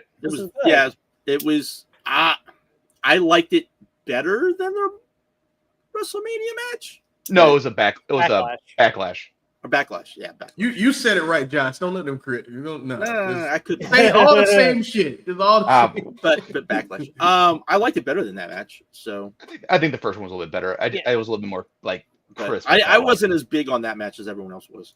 No. I just think the whole basis of the feud is weird because she's getting cheered. She's getting cheered. It's more so the fact that they were doing a last chance match, and the heel is the whole story is that the heel is the one who's never beaten the babyface. It would make more sense if Lyra won, Becky had to raise her hand, and if Becky won, Lyra had to raise her hand. Weird. This whole feud has been like they did the whole thing like the Bailey part, which has been nothing. The whole thing's been weird. Well, now we got Bailey versus Becky for the IC belt. So like they're trying to add some prestige to it. So I'll give them that. Sounds awesome, man. Men's Money in the Bank match. This was it was good. Marquis, you need to watch this match. Why would I ever do that, Jeff? No, you need to watch this match. Just watch the last 10 minutes. Because there's a spot in the match that has been done in AEW a ton.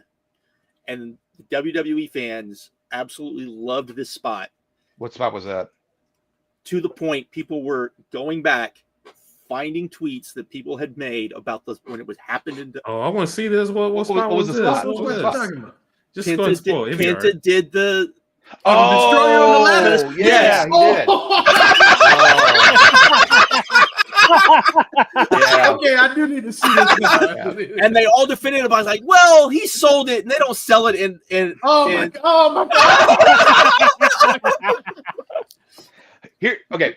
The match was fine, but and Sean, I'm going to quote you because the Bloodline Community Theater, which A+ analogy, Yeah. interfered and ruined the whole match. And like everyone that wasn't like it was, if you weren't Solo or Rollins, you were fucking dead on the floor. You weren't fucking moving. And it's like, it's so embarrassing for those guys to have to lay there and do nothing while these guys take 20 fucking minutes to do an angle. You talking about the Fatu thing? I hate Yes. Solo. Yeah, I saw that, and the crowd went nuts. No, crazy, man. But here's the thing. Why wouldn't you do that on TV? I'm gonna book this better than the Booker of the Year. Wrestler. What are you talking about? I'm gonna book this better than the Booker of the Year. Here's what you do. Rollins wins the match on TV the next night or Monday or whatever. You do Rollins, Braun, and Bronson Reed versus Solo, Jeff Cobb, and Jacob Fatu. Rollins group wins. Solo gets mad at Fatu, wants him to do the I love you. Boom, he attacks him. Babyface turn. That's perfect. That's absolutely that perfect. would work better than this. So Mr. Booker of the Year is a fucking moron apparently, and needs to put a goddamn angle in this match when it didn't need it, and you could have done the angle on fucking television and probably got a bigger reaction because it wouldn't have fucking hurt the flow of the match. More people would have saw it too. There you go. Yeah. Plus, you had the whole thing of Seth brought out his guys, and it's like, why didn't you do it at the beginning? Yeah. I mean, I think you said it like we're like it's like that would have been that's something a pro different. wrestling thing I hate. Like that's not a WWE thing. Like you just bring out your dudes from the beginning. I hate when wrestling does. If you wanted to do something unique, you could have had those guys come out right at the start of the match, and then you booked the ladder match differently. But Paul Levesque, he's got his what you could have done. You know what you could have done. You could have had Seth bring his guys out, and then you could have had the Bloodline come out, right? No, and then have all of them out and just destroying everybody, and have that heel versus heel match that they don't like doing. Can I say something though? Because Sean, with your thing, I like the idea, but at the same time, we saw that with the casino ladder match bullshit, where like the Firm debuted and the masked dude climbed the ladder and grabbed the belt with no one around after they remember that? You guys remember that? Yeah, it was all out. Yeah, and that got fucking so much negative heat. So, but that got negative heat but if you're like, hey, we're gonna do this, we're gonna do this, and then you do, but you still have the baby faces, right? Come back, do all like I think it. And they also paid it off that night. It's too messy. Oh yeah, they did. They paid it off that same night. So it was that's true. But at the same time, it's too messy. Save it for an angle on television. 100%. By the way, we actually totally neglected to talk about this, but Seth won that was obvious pick, but we actually didn't talk about the winner of the women's. Oh yeah, Naomi. That's right. Naomi won. Yeah, but that was the match that they kept saying it's for a title opportunity, not a world title opportunity, which makes me think she's just going to beat whoever. That would be crazy if they just don't do the world title. Just do the world title, man. Fucking stupid. But yeah, like they made the safest choices with the winners. Like nothing surprising. Why don't they have her, since you already done buried Jade under the earth? Yes, I said buried. I did not stutter. Why not just have Jade win one of those belts and then her cash in on Jade? Is that the plan? They might do that. I mean, no. What he's saying is that's what they should have done. Is that would have been is that the plan? Like, is that might be the plan? Might be the plan. Who the fuck knows? I assume whoever Naomi cashes in, it's going to be either involved Jade or Bianca. I got a quick question about this, man. I didn't watch it, but I saw on Twitter. It made me laugh. What did y'all think about the use of the my god WWE sponsored, or not sponsored? Excuse me, Fireball whiskey ladder? Sponsored by Fireball whiskey ladder that they used in here. I mean, we knew it was coming. They did a promo. They did a promo before to show, hey, this is the ladder that we have on here, and that was the ladder that they used. Speaking of that, are these fucking? What's the vodka brand? Are those not the Fireball whiskey? No. He's talking about American Wheatley or something like that. Oh yeah, the Cody. Those commercials are fucking never seen horrible. Never seen. Was this Cody or? Yeah, with Cody, I think. It's Cody, and it's fucking and they got this stupid song, and I'm like, man, that looks like it's like McCormick's, and I would not. What the fuck? So not only do we have the sponsored ladder, we had Slim Jim sponsored tables, And also, when I saw it with Naomi, I don't know if Seth Rollins had it, but like on Naomi's case, there was a big old fucking Cash App sponsored logo on there too. So Money in the Bank case is sponsored by goddamn that's Cash kind of App. cute. That's kind of cute. Fuck I don't mind that one. Fuck off. I don't mind that one. You know, Cash App with that. the briefcase. With Okay, the fucking I get it. ads on the goddamn mat we knew this everywhere. was coming, man. Fuck We them. knew this was coming. It's so embarrassing. It's It's like they gotta scrape for every penny. They gotta scrape Fuck for your pennies. every. You know what? I don't know if I've made this analogy or comparison before, but with WWE and watching the main event, because that's all I watch, what it reminds me of, it always reminds me of this episode of The Simpsons. Please stop me if I've brought this up. But this episode of The Simpsons where Bart and Milhouse are having an argument about whether people actually have a soul or not, to the point where Bart sells his soul to Milhouse for $5. Yeah. And to the point where the rest of the episode, like he's watching Itchy and Scratchy, he's doing all this crazy stuff and he has no emotion. That's what it is when I watch this WWE show. It's just like everything is just such sold out, just nothing, so it's completely soulless. I have that in that similar analogy. Watching this advertisements on the ladders and the tables, like what is this, bro? Similar to what you say, but I think of Talladega Nights, where fucking Ricky Bobby puts a goddamn Fig Newton sponsor sticker on his windshield. Yeah. So that's the thing. Like every fucking square inch of that mat has to be covered with fucking sponsors. It looks ugly. It looks hideous. It's embarrassing. It's a corporate sellout. I mean, Vince wanted to be the Disneyland of wrestling. This is more Disneyland than Vince ever dreamed of. Disneyland Vince wasn't right about things. Because here's the thing: Disneyland would never do this. Because no, exactly. Because they were like, we're fucking up. Protect Disneyland. their image and We're protect protecting our image. We're selling our versus sponsorship. Yeah. TKO doesn't care. I didn't watch the show, but I did give them my money to watch UFC. And same thing, ads fucking everywhere. All that show. Like I just like I hate to, I keep saying it, but I just gotta ask, bro. Like I don't understand. Like I get watching this and like, you know. Oh, and this main event was garbage, by the way. Garbage. Another garbage. But I get like Brandon said, I get watching this company and enjoying it because, you know, I'm nostalgic for it. You grew up with it, all that stuff. But like to say like this is the best pro wrestling on earth, it's just I just don't understand. I hate to be that I got guy. I just don't better for understand you. it. I saw your dude JD. I think it was JD that said this. Or he either retweeted it or something about the fact that the women's roster in WWE is the best women's roster in all of pro wrestling. He did say It's that. so I did see crazy, that. He bro. said that. What the fuck? Do you How know? can you come to that conclusion? How can you come to Like that even conclusion?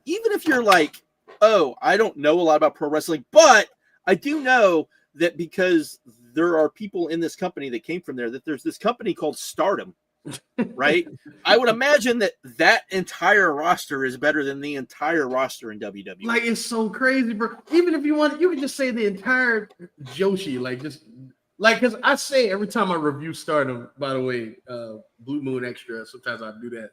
It's like it's just a level that's different. When you see like even the low tier girls in Stardom, and then you see like some of the top women here, minus that the moves so exceptions. slow. You know what I mean? It's so bad in comparison. Like I hate to sound like that, but it's just true. Like these girls, it's a different breed. It's just a different level of talent. It's the same thing we used to say about the AEW's women division, where the wrestling wasn't good. They had to do all the smoke and mirrors. And so magically, when they did like a hardcore match, and props to all the women that did this, where they were like, we're doing a hardcore match, we're going to do a hardcore match, right?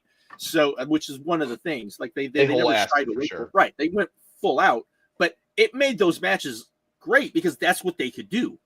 But you're not doing that in WWE. And them girls were self-aware enough to know they were limited. Have y'all ever heard of what's Jack Perry's lady? Anna Jay. Anna Jay. Have you ever heard Anna Jay talk about like her development as a pro wrestler? She knows like she wasn't very good, and she knows like she talked about going to Stardom. She talked about how that helped her get better, and she just constantly wants to learn because she knows where she came from. Like she knows she wasn't good. Well, that's why she used to do that type of stuff. What Ty Mayo posted? What was she watching? Ty Mello. What did she? Masawa and no. It was Akiyama versus Shibata. Yeah. Like she's watching that match. They know they have to improve. Like they know that. Yeah, like, but and most women, not in this company, they they understand. But that's what we used to say about the top of the AEW roster now is fine, but you watch WWE, and when I watch these women, so many of them are so slow. It's like crazy. I will say this: the peak women in WWE are really great, like the Rhea Ripleys, even the Beckys and Baileys, who can still go a lot. But the gap between the top of their roster and the rest is fucking like that massive. That next step down. Massive. It's a massive step down. So if you go from like Rhea Ripley to Alexa Bliss, it's like a fucking A to a C minus. Now I will defend Alexa this one. She is fair. Over is like she is. Or like maybe like Thea. I'm talking about as a worker though. Thea Trinidad, who's not over and is the bad wrestler. Or Selena Vega. I mean, what's yeah. That's amazing. Selena Vega, my God, like just fucking make her a manager and like get her out of the ring. Yeah, but they feature her. That's the thing. They feature these really bad women. She's so bad. And like it's funny because I know you guys are about to talk about that main event, but like we're about to talk about hopefully because I know we talked about it a little bit in Discord, like someone like Hiroki Goto, his world title reign, and then you compare that to like John Cena's title reign. And y'all really think this is the best pro wrestling on the planet? I don't get it, bro. They're not watching. I don't care. I don't understand. Stop saying it's the best pro wrestling on the. Stop saying it because you're not watching. More fair comparison though would be they sell the most tickets. They sell the most tickets. They got the most fans. They got the most. Eric Stevens, former Eric Stevens, on y'all know Eric Stevens. Of course. He had the best tweet in the world. He was like, when you only watch the WWE and somebody says you don't know ball, you cannot get upset because you don't know ball. You don't watch enough. So Eric Stevens is so underrated on the Twitter. Stop. But a more fair comparison than the Hiroki Goto John Cena would be comparison. Like, look at Tanahashi. I've been critical of Tanahashi for years about like, oh yeah, he just can't go anymore. His knees are fucking gone. But that motherfucker is putting in so much goddamn effort in his last year, and he's had better matches every single match besides more than John. I will do you one better. I will do you a guy that's not even probably close to retiring. Crazy as this sounds, is take Blue Panther. Blue Panther's there you go. Better, like he goes out there. Does he do what he used to do? No, but he still goes out there and does shit, and it's good. So yeah, no, you're right. You're right. Yeah, but y'all talk about this main event, man, because I didn't see it. It was a fucking house show match. Yeah, it was incredibly boring until the Cody hot tag, and then after the Cody hot tag, you had, I'd say that the only two spots that were really noteworthy were Logan Paul getting superplexed off the top, where he was holding his drone. That was cool. I like that. Yeah, that was cool. And then he did a springboard moonsault to the floor through the announce desk to. So what you're telling me is the only person in this match that was, and I. Again, Logan Paul is like the only one who did anything memorable. Yeah. When they did the intros, because this is the match, I actually watched this match for y'all, so I can talk about it. When they did the intros, the reaction for Cody was not that great. I said the same reaction for Yeet Man was not that great. And let me tell you something about Yeet Man. What is get him over is this entrance. I can't. I'm over it. I can't stand. I sat there. I must make sure to watch everything. I watched from the start to the end, so I watched all the entrances. And man, like he spent 7 minutes coming to the ring. It's just like, bro, he gets blown up walking to the ring. Move your ass. Like, let's go. Like, this entrance is boring. Like, it's not even that great. It's not even that good. It's like. Here's the thing. Ultimate Warrior used to like. Get blown he got to the ring much faster. But he was blown up. But it was blown up bad though. But everyone was like, but everyone was like going crazy because everyone loved that entrance because it was like high energy and it was like. We all knew that Jey Uso as a top guy had a short shelf life because we all said the same thing. Like, yeah, he's over, but then the bell rings. I think it might be over reaction, and then they took the belt off of him, so that's good. But Cody, his reaction was kind of because they fucking neutered him. They neutered him at WrestleMania. How long your contract up, brother? Because you that Cody heel run.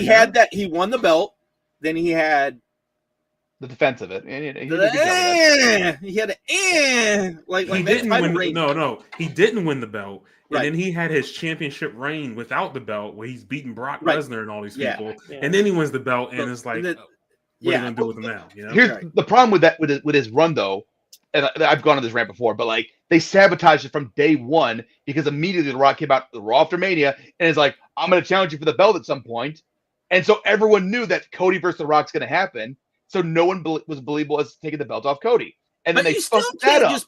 But you still can't just put like nobody against him. You've got to like. put They people have against him. nobody. They They can only put what they have against them, and that's nobody, John. Well, hang on. I'll go one further. The reason they have people, but the problem is you have Triple H, the cowardly booker, who isn't willing to take any fucking risk. He's True. not willing to put True. Cody in the ring with Drew McIntyre. That would have been a fucking great feud. But he doesn't want to ruin his top talent by having them do jobs. So he's cowardly. He doesn't want to put those top matches on unless he absolutely has to. He wants to coast. When was the last time WWE took any risks with their booking and stuck to them? And pick the guy to be up here and pick the other Exactly. guy to be down here. Because they don't do it, bro. Because They don't do with that. Heat Man, guess what? Heat-a-mania is over. He fucking lost the belt to Gunther on goddamn television. Again. So everyone's like, oh, they're gonna put the belt on Jey Uso and really trust him. No, they fucking didn't. They give it to you for a cup of coffee and said, "You're welcome," and then he slapped out your fucking And hand. here's the and had thing. a sip. With the way things are set up now, Gunther as champion is a better deal. It is Like, because it's you more have a guy. interesting. You have a guy who can go. You have one of the few guys who can really go in that company, versus whatever you're doing with the main event. So it's a good contrast. It would be like that's what they used to do with the Intercontinental title when the Intercontinental title meant something. Was that it would be a contrast to whatever you were doing at the main event. If the main event was not a guy, whoever had the championship was a guy that maybe wasn't going to give you great matches, right? Hogan. You did that with the Hogan. Say the name. So Say Hogan. Hogan. So who did you have? But you weren't going to take the title off Hogan because that'd be stupid. So what did you do? You had Savage. You had Ricky Steamboat. You had guys that could go. Yeah. You had guys Brett. who could go. I mean, but that's fine. You can do that, but that title has to mean something. But now we have 1,000 titles. So, anyways. This match was fucking boring. It was a fucking Saturday night main event match that would have been better for their television they did a few weeks ago instead of putting up that shitty. We got to talk about the smartest man in pro wrestling. I'll vent about that, but with the work or whatever. But go ahead, man. Talk about it. Nah, hey, this man's a genius, bro. He's a genius, and this was not a work. All you dummies that thought this shit was a work. There's people out there who's still just trying to say it. I'm like, it's all part of the show. If it was a work, idiots. He would not come back as Ron Killings. There you go. His son said it wasn't a work. If it was a work, then what does it say for these people who care so much about all these guys in the company? If it was a work, what does that say about Carlito? Or what does that say about whoever else got released? I'll go one. Here's the thing: there were guys that got released. You use them to get over a wrestling storyline. I'll go one further. If this was a work, why the fuck would they waste it on a 50-year-old Ron Killing and not a young talent they're trying to get over? Because it's not a work. That's why it's not a work. It's not a work. And then the thing that people love not Ron Killings work. for, it looks like they're ditching that. He's going from a comedy goof to a serious character. Yeah, that's the thing that annoys me. Is like, oh, I'm suddenly supposed to take this guy who didn't know what fucking year he was in, didn't know what show he was on, didn't know what match he was in. But maybe now I'm supposed to take the him seriously. promo. Maybe when he came back, he was like, "You want me back? Here's the things that are going to happen." Yeah. Of course he did, because he had him by the Had the balls. leverage. He had him by the balls. Right? He said, "Look," which goes back to my original point of full circle, man.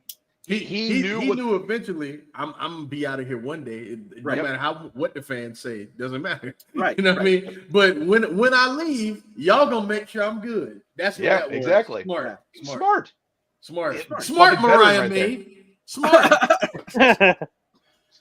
What's her name now? Doesn't matter. You don't even remember. Do y'all remember? Some hooker. Desiree Fox or something like that. Jesus. One of these porn star names. I was trying to think of Anything porn else to stars. say about the Money in the Bank 2025? No. Mid. NXT that's ran by Shawn Michaels and he's giving people porn star names. You don't say. Hey, Hey, he's yeah, a born again. Blake Monroe. Blake Monroe does sound like a porn star name. He's a born again I'm Christian. just- You don't watch I mean- that shit. hey, he had a life before. There's actually I There's don't a want to life put it over, but like before. I saw someone do a thing where it's like porn name versus NXT name, and that was a lot of fun to watch. That's funny. I'm just That's saying it was he great. had a life before his current wife. So Hey, Sean, what was that thing you guys did? Voice of the Dudes, where you sent them those names, the NASCAR drivers' names versus the versus the Oh, NXT it was guys. one of those games that they do on the Like- flagship sometimes. yeah. Yeah. is it a real name? Is that the Yeah, is it a real driver? the NASCAR driver NXT guy. That shit was Yeah. hilarious. That's good. That's good. All right, let's do some quick hitters before we get out of here. Y'all got anything to say about the 4-hour Dynamite that's been happening lately? I mean, Or the WBD situation that apparently people are freaking out about. It's, No, it's too early. I'm not paying any attention to it. No, I don't give That's a not shit detailed. about it. I don't care. Yeah. It's too As early. far as the 4-hour, it won't matter in the long. It's a story, but I'm not tripping. Like I'm not worried about this. Yeah. they got to split shit up, whatever, to make it more feasible or whatever bullshit. As far as the 4-hour Dynamites go, I love the first 2 hours, and then that like third hour was kind of like, and then that fourth hour is like, I'm fucking. I done. clocked out around like 10:45, Yeah. 11. I was like, I'm just watching the rest But- tomorrow. But Same. they knew that. I Yeah. mean, No, they knew that. They spaced everything out perfectly as I would have. I mean, so I came home, watched it that morning, and I thought, for 4 hours. I mean, 4 hours is hard. 4 hours is hard 4 hours with that's commercials. what I gotta do a 4-hour I- pay per view, but 4 4 hours hours with commercials. Like, with Right. commercials on a weekday. with a bunch of TV, which was still a bunch of TV matches for the most part. Hard. We'll see how they do. Tonight or tomorrow. Tomorrow. Yeah, that's gonna be rough. People got pissy, and magically now we have more women's matches on this show. oh, I know. I don't. Why? Because you know what? That's another thing I want to talk If about. you really want What equality, the Go fuck ahead, is go wrong ahead. with all of these people who are pissed off because Mercedes doesn't lose? oh, yeah, The story doesn't work. I The seen story that. doesn't work if she. She The whole like, angle look, is supposed to be like an unbeaten. the idea is whoever pins her is they fucking gain from it. Yeah. The only way that you can gain is if she wins. Why did Goldberg never lose? I don't get it. They're like, oh, and I'm like, you're bitching about this when since the day she showed up, this women's division has been treated better and has been better. Like, Yep. you can't deny that. Like what the fuck There's are we plenty of people doing? that would deny it, though. There's plenty of people that would deny it I know. because God forbid you praise anything AEW. Well, does. I mean, here's the thing. People want, like, whenever anyone brings, and I've always done this. Anytime any people bring up the women aren't getting enough time, I'm like, how much time do you think they should get? Like, literally, how much time does it need to be a set time, or do you just like, hey, these are the people who are over. This is what we have on the TV, especially in AEW where you have a men's roster that is like top heavy to the extent that is insane. People like People what you are gonna not do? gonna have- What you gonna do? A singles match between Willow and fucking Marina Shafir? Is that Yeah, what y'all want? like, No. no one wants to see that. Nobody Yeah, wants to see that. No. as much as I enjoy Willow and I'm enjoying the feud, I don't want to see that match. No. That's a fucking rampage match. Right. And like that's just I will say this. That's just the risk you run when you tie up both belts in one match. Right. It's just Right. that's just what it is. Like, It It is. is. is what it is. That's kind of why I was against Mariah winning or Mercedes winning the tournament in the first place, was because like I got to have both belts. Tie up both belts. Yeah. I mean, But it's a risk you But- run to do the biggest match you could possibly do. No, and I get that approach for sure. I just and I'm not saying this because I don't like Mercedes, but I do think she should lose. I do think. Oh, should she- lose. I said it back when we talked At about all Double or in. Nothing. At all. I'm not talking Yeah. about before. At all.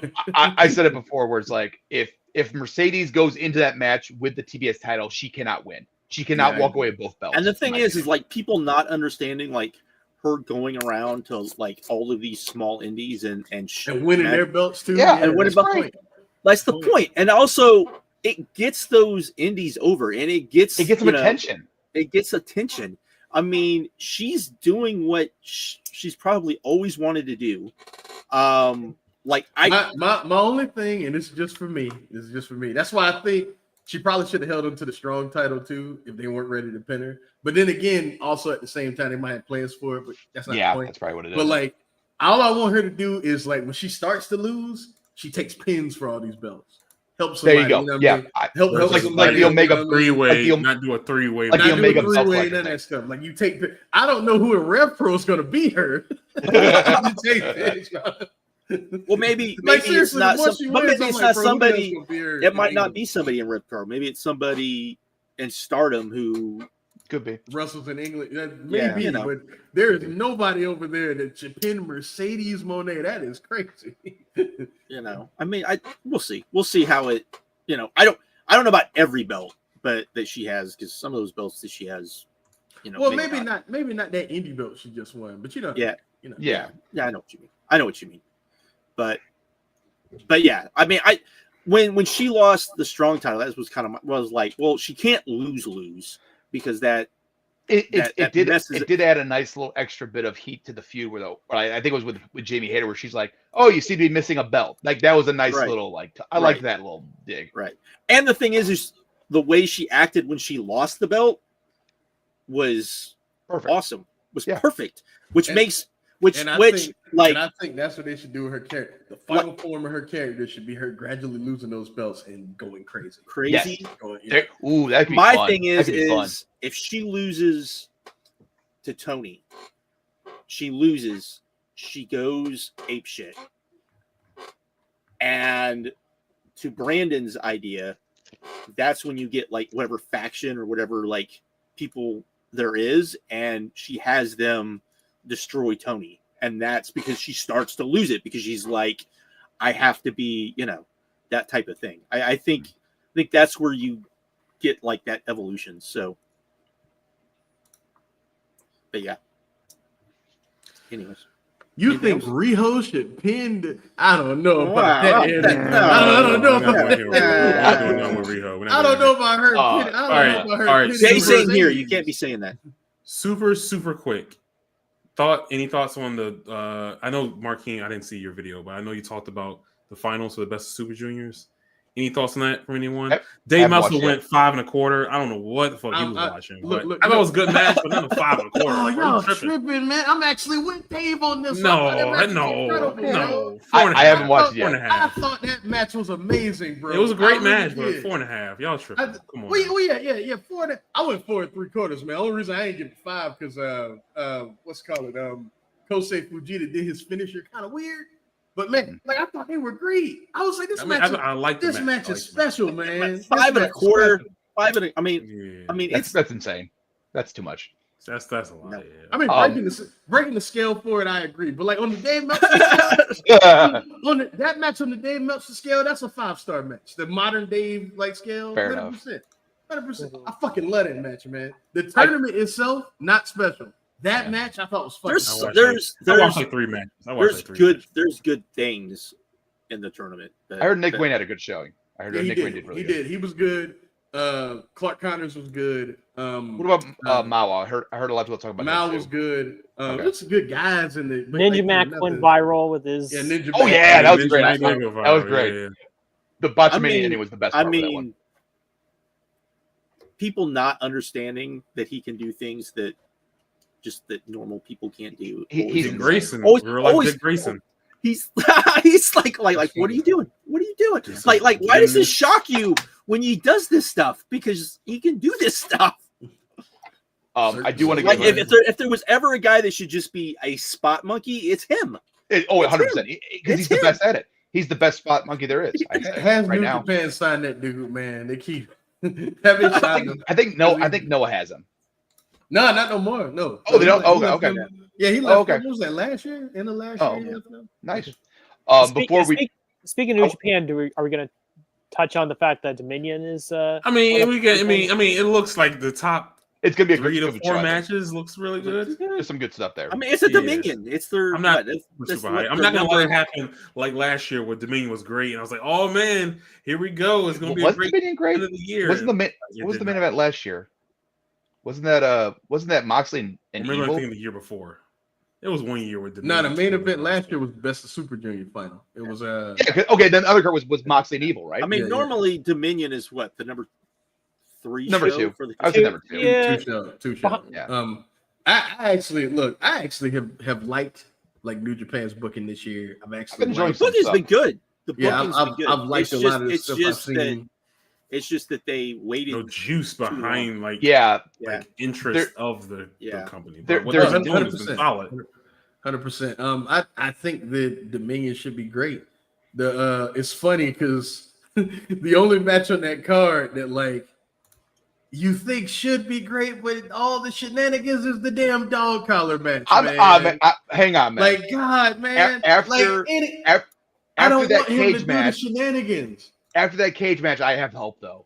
I do too, but I don't want. The shenanigans and was for that. Don't do it for this one, man. Maybe they won't. But like I'm saying, like the interaction that Evil and Finlay had in the ring at one point in that match, I'm like, okay, these guys are gonna fucking have a great match. That's what I'm saying. So but I just hope they just have a match. Like, I hope so. I have hope. Rope wires. We already got a dog collar. Like, come on, man. Fair enough. Yeah. So on this one, like, I thought Takeshita and Oleg Boltin had an incredible match on the New Beginning show. Yeah. And they're wrestling again, right? Yes, they are. And I think Oleg's probably going to win. I think so he's too. Gonna win the Never title. They're freeing up Takeshita to maybe give him a run in the G1. I'm curious to see how Tsuji and Kid goes because I think I love their first match. I have a theory on Forbidden Door, and it sort of requires Gabe Kidd to win this match. So what do you think? You think here's what I think. Let's do it real quick. So I think Kidd is going to lose to Okada. I think. I have the opposite. So what I think is going to happen is I think Gabe's going to win the global title from Tsuji. Kenny is going to win his match at All In, and Kenny Gabe 2 at Forbidden Door is going to be only for Gabe's title. So you're gonna have Omega going for the because you can do the angle where Gabe Kidd says, I don't want that fucking AEW belt. You're gonna challenge for my belt. And here's the thing too, it's because like the problem is like if you do Kenny Gabe again, I feel like Gabe has to win. Yeah, to make it the booking's a little weird there because are you gonna have Kenny lose 2 big matches back to back? That's Kenny Omega, man. It'll be fine. It's Kenny Omega, man. I like that idea. That's a really good idea. If him and Okada, like, look, if him and Okada have the match we know they're capable of having, they better. Who cares if he loses? Who cares? I can't wait. Okay, let me ask. Since they've announced it now, officially, what are your expectations for this match? I mean, it's not going to be as good as their best. No. But I'm not saying that. I'm expecting Omega to win. I expect, let's see, in terms of quality, the last Akiyama and Kobashi match. That's what I expect. Where it's not as good as it could be, obviously. So what I mean? But still, like 4.5. Yeah, like 4.5. But this is in front of a completely different crowd that might help it out. The fact that it's in front of American That's a good crowd. Point. That's a really good point. Almost like the third person in the match that you didn't really have in those matches that they had in Japan, and I don't know. It's really all on Okada, bro. Because if he cares, man, like we know how good he is, bro. He just has to care. He just has to care. And the only thing I'm wondering about the main event is, I guess I'm sort of curious as to who's going to be the person to beat Goto. He's had a great run. He's going to lose at some point, and Shingo. It's going to be Shingo Takagi, man. Especially with the way Shingo bet on that. I don't know. I'm willing to bet on. I would have bet on here's the thing. Title a long time ago. If Goto doesn't lose the belt, does that mean he goes to the Wrestle Kingdom as the champion? I can't imagine that, bro. I mean, he's still fucking over. He's hot. He is hot. He is hot. This is the best I've seen Goto have. You wanted to play something like that might be the way to go. Right. You're not, somebody especially without Shingo Naito, gaining momentum, bro. Like now's the time. Let's do it. Now's the time. I think Shingo needs the belt, but I think New Japan needs Goto to have the belt. I don't know. I like that. I mean, he's Look, drawing man, too. That's the thing. That's Like, it's exactly. this And was without fun. they don't have This- they're not gonna have Tanahashi, they're not gonna have Okada, they're not gonna have Naito. They need someone to take that old ace position, and that's Goto right now. Look, man, this was fun. A feel good story. I agree. I love Goto. I agree. love Goto, but I agree. Before we go, I do want to talk about GCW real quick because they had a good weekend this with their Tournament of Death and Cage of Survival. They actually had the best match of the weekend for me. It was Bear Bronson versus Slade in a death match. yeah, I keep hearing about this. Dude, match, man. It was one of the fucking craziest matches I've ever seen. These guys bled buckets. It was awesome. So if you're not a deathmatch fan, this is not going to change your mind. But if you have a mild But interest here's in it, the I thing. recommend checking it out. when they do death matches, like Sometimes does somebody they peak different high. does somebody different book those shows? Because it's not No, like it's Brent. so it's Brent, it's not Joey. Yeah, I don't think so. I don't think as far as I know, Eddie, Brent's the only one ask booking it. Eddie. Eddie, you in the chat? Who books these deathmatch shows? Is it Brett or is it Joey? You would know. Because maybe it's just the joke. Maybe you just got to stay away from the Joey shows. Yeah, y'all didn't know that Eddie works for the company. Eddie is their public relations guy. No, I'm just fucking with you, man. You know, matches. I gotta say, damn. I gotta say though, man, is that I think Bear Bronson, like, he could have a really good chance of getting super over on the Indies because, like, he got over big with that crowd, and if he comes back, he's good. He's very man. Get over and get signed again. Good for him. And I hope for the best because, man, like, he brought it, and Slade is a scary motherfucker, and Braun didn't back down. He says Brett books those. So Brett, then freaking, I know you're not gonna watch this. Book the rest of your shit because fuck, dude. Your other shows are just. I think the Joey Spring Break shows that's Joey doing his own. It's shit. ran its course. It's ran its course. It really has. I mean, its like, course. how many are you up to now? 9? Is that it? Or 9 or 10? Yeah, something. Like, This year was 9. This year was 9. Okay. Used They to were. be fun, You know but what? run They their were course. fun when they were different. Yeah, that was the thing. When they were different from like everything else that happened WrestleMania weekend, when WrestleMania was just full of like, everyone trying to be Evolve and Dragon Gate USA, ROH even. Yeah, even ROH. It was a different show. It was a different type of show. But now everyone's trying to do Spring Break, 100%. and it doesn't like you need the turn. You need it to go back to people trying to put on. In a lot of ways, in a lot of ways, Joey's Spring Break was like having a PWG show at WrestleMania weekend. Kinda. Not as good, but like that same kind of vibe. I get what you're saying. I get what you're saying. Yeah. The silliness. The silliness. Yeah. Okay. The silliness. Yeah, it killed. It's What a double-edged sword. What else we got? That's it. That's it. Anything else? I think that's 2 hours. We didn't talk about Hunter at the press conference, but fuck him. Same old. It's hold the same. Okay, all right. So yeah, real quick, what exactly did he do? Because I keep seeing everybody talk about it. The big one was when someone. When someone asked like about like Ron Killings getting rehired, it's like, was this part of the what's getting up? And he's like, well, did you enjoy it? It was a part of the show. It's like, no, it fucking ain't. You lying motherfucker. Wait. Basically, Hunter said that it's all part of the show. Like that they booked all this stuff. That's where all of the So that's where it started. Where people think this thing is a work. Yeah. From this fool acting like it's no, it didn't start with there. It didn't start with there. It's when Ron Killen showed up. But the thing that's going to help their case is the fact that Hunter didn't say that it was because people complained. Well, like people were like, and then he said that, and then people like it was the fact that it wasn't even his decision. They went to the bigger boss, Nick Khan. It was like Nick Khan, take care of this because Brian wouldn't take his calls. Yeah, Ron ignored Triple H. Yep. Hunter ain't got no juice in his company, bro. He got no motion. He got no motion. The Rock has more. Making stuff going on, and now Nick Khan, and then Hunter ain't got no motion. Hunter's the booker. Hunter ain't the boss. There you go. And even he could be overrun. Mid card. All he does is book the mid card. That's all he does.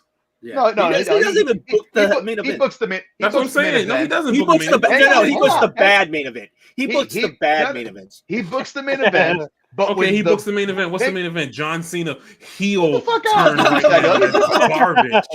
Garbage. Shut the fuck up. Let me tell you. He books the main event, but when the important shows come around, like probably SummerSlam and Mania, The Rock shows up and decides to book himself. No, that's what I was. No.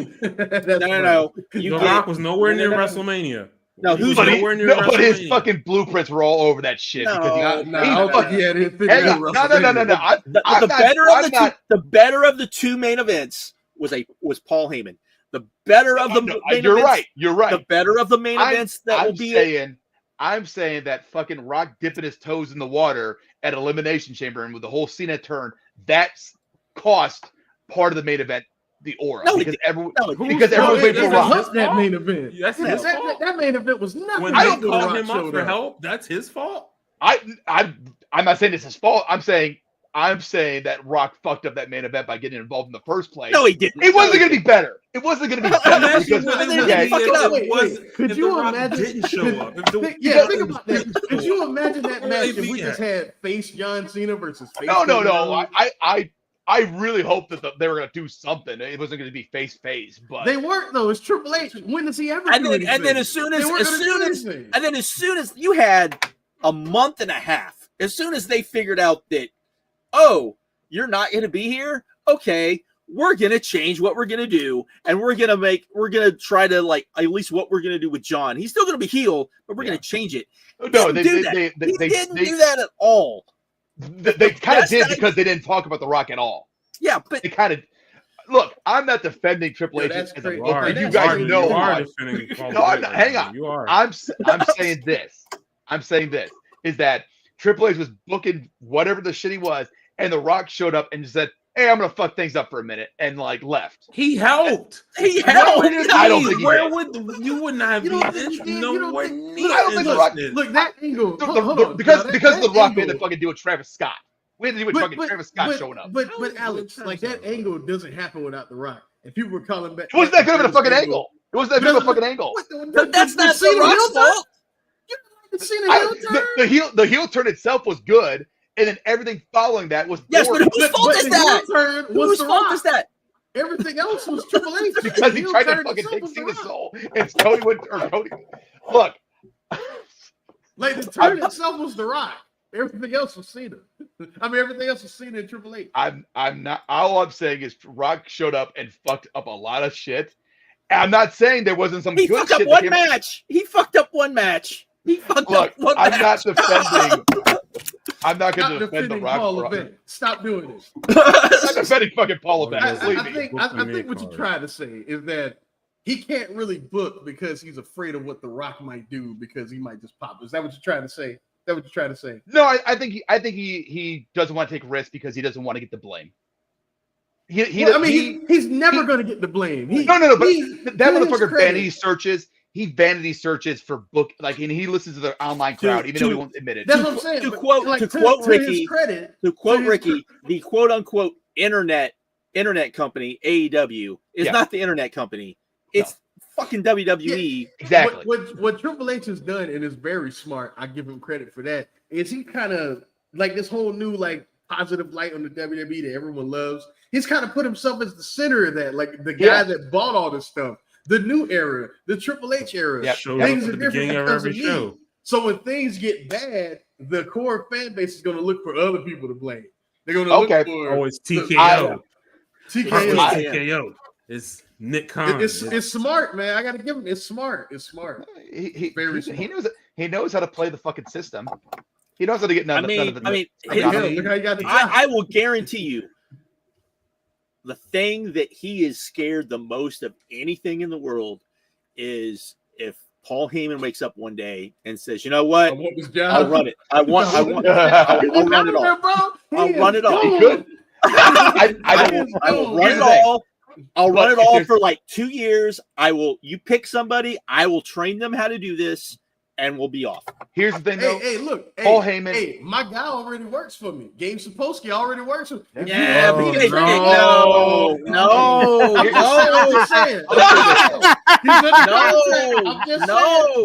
Josh, the reason Heyman's never going to take the job is because he doesn't want to have to. Oh deal no, with I all the agree. bullshit. I agree. But but he might wake up one day and be like, you know what? I want to do. I want to do this. No, you go to TKO and you ask TKO, hey, you pick somebody, and I will train them. I will teach them how to do this.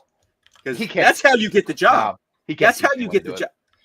And look, and then Hey, give the job to is cheaper than both of them, cheaper than Heyman and Triple H. So yeah. So he gets that. Hey, short term, I can do this. I can win because it'll be the day that he gets pissed off enough where he's like, I can win. Heyman is smart enough. He has never gotten any stink on him. He is smart enough to know to avoid that shit.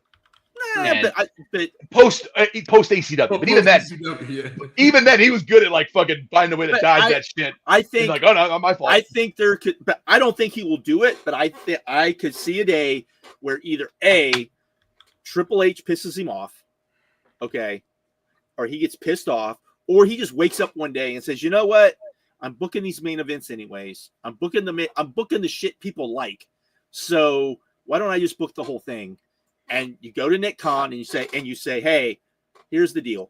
I'll do this. You pick somebody.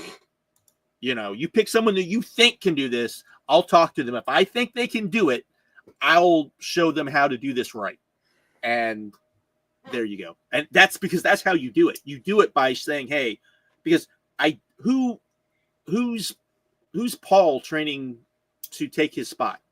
Who's there? Who is there to train? You think you want somebody? You think he wants someone to take his spot? No, I don't think Paul could teach anyone to book like Paul, because Gabe was his number 2 guy, and could replicate it. And Gabe had a few good years in ROH for sure, but again, it's like I don't think you don't need to do what Paul does. You just have to understand. Because here's the thing, Paul books exactly like I can't think of his fucking name. The guy from the book World Class. The bald-headed. Fuck, what's his name? I know. Yeah, I can't think. I know you're talking about it. I don't remember his name. Fuck. But he books just like he did. He has the same.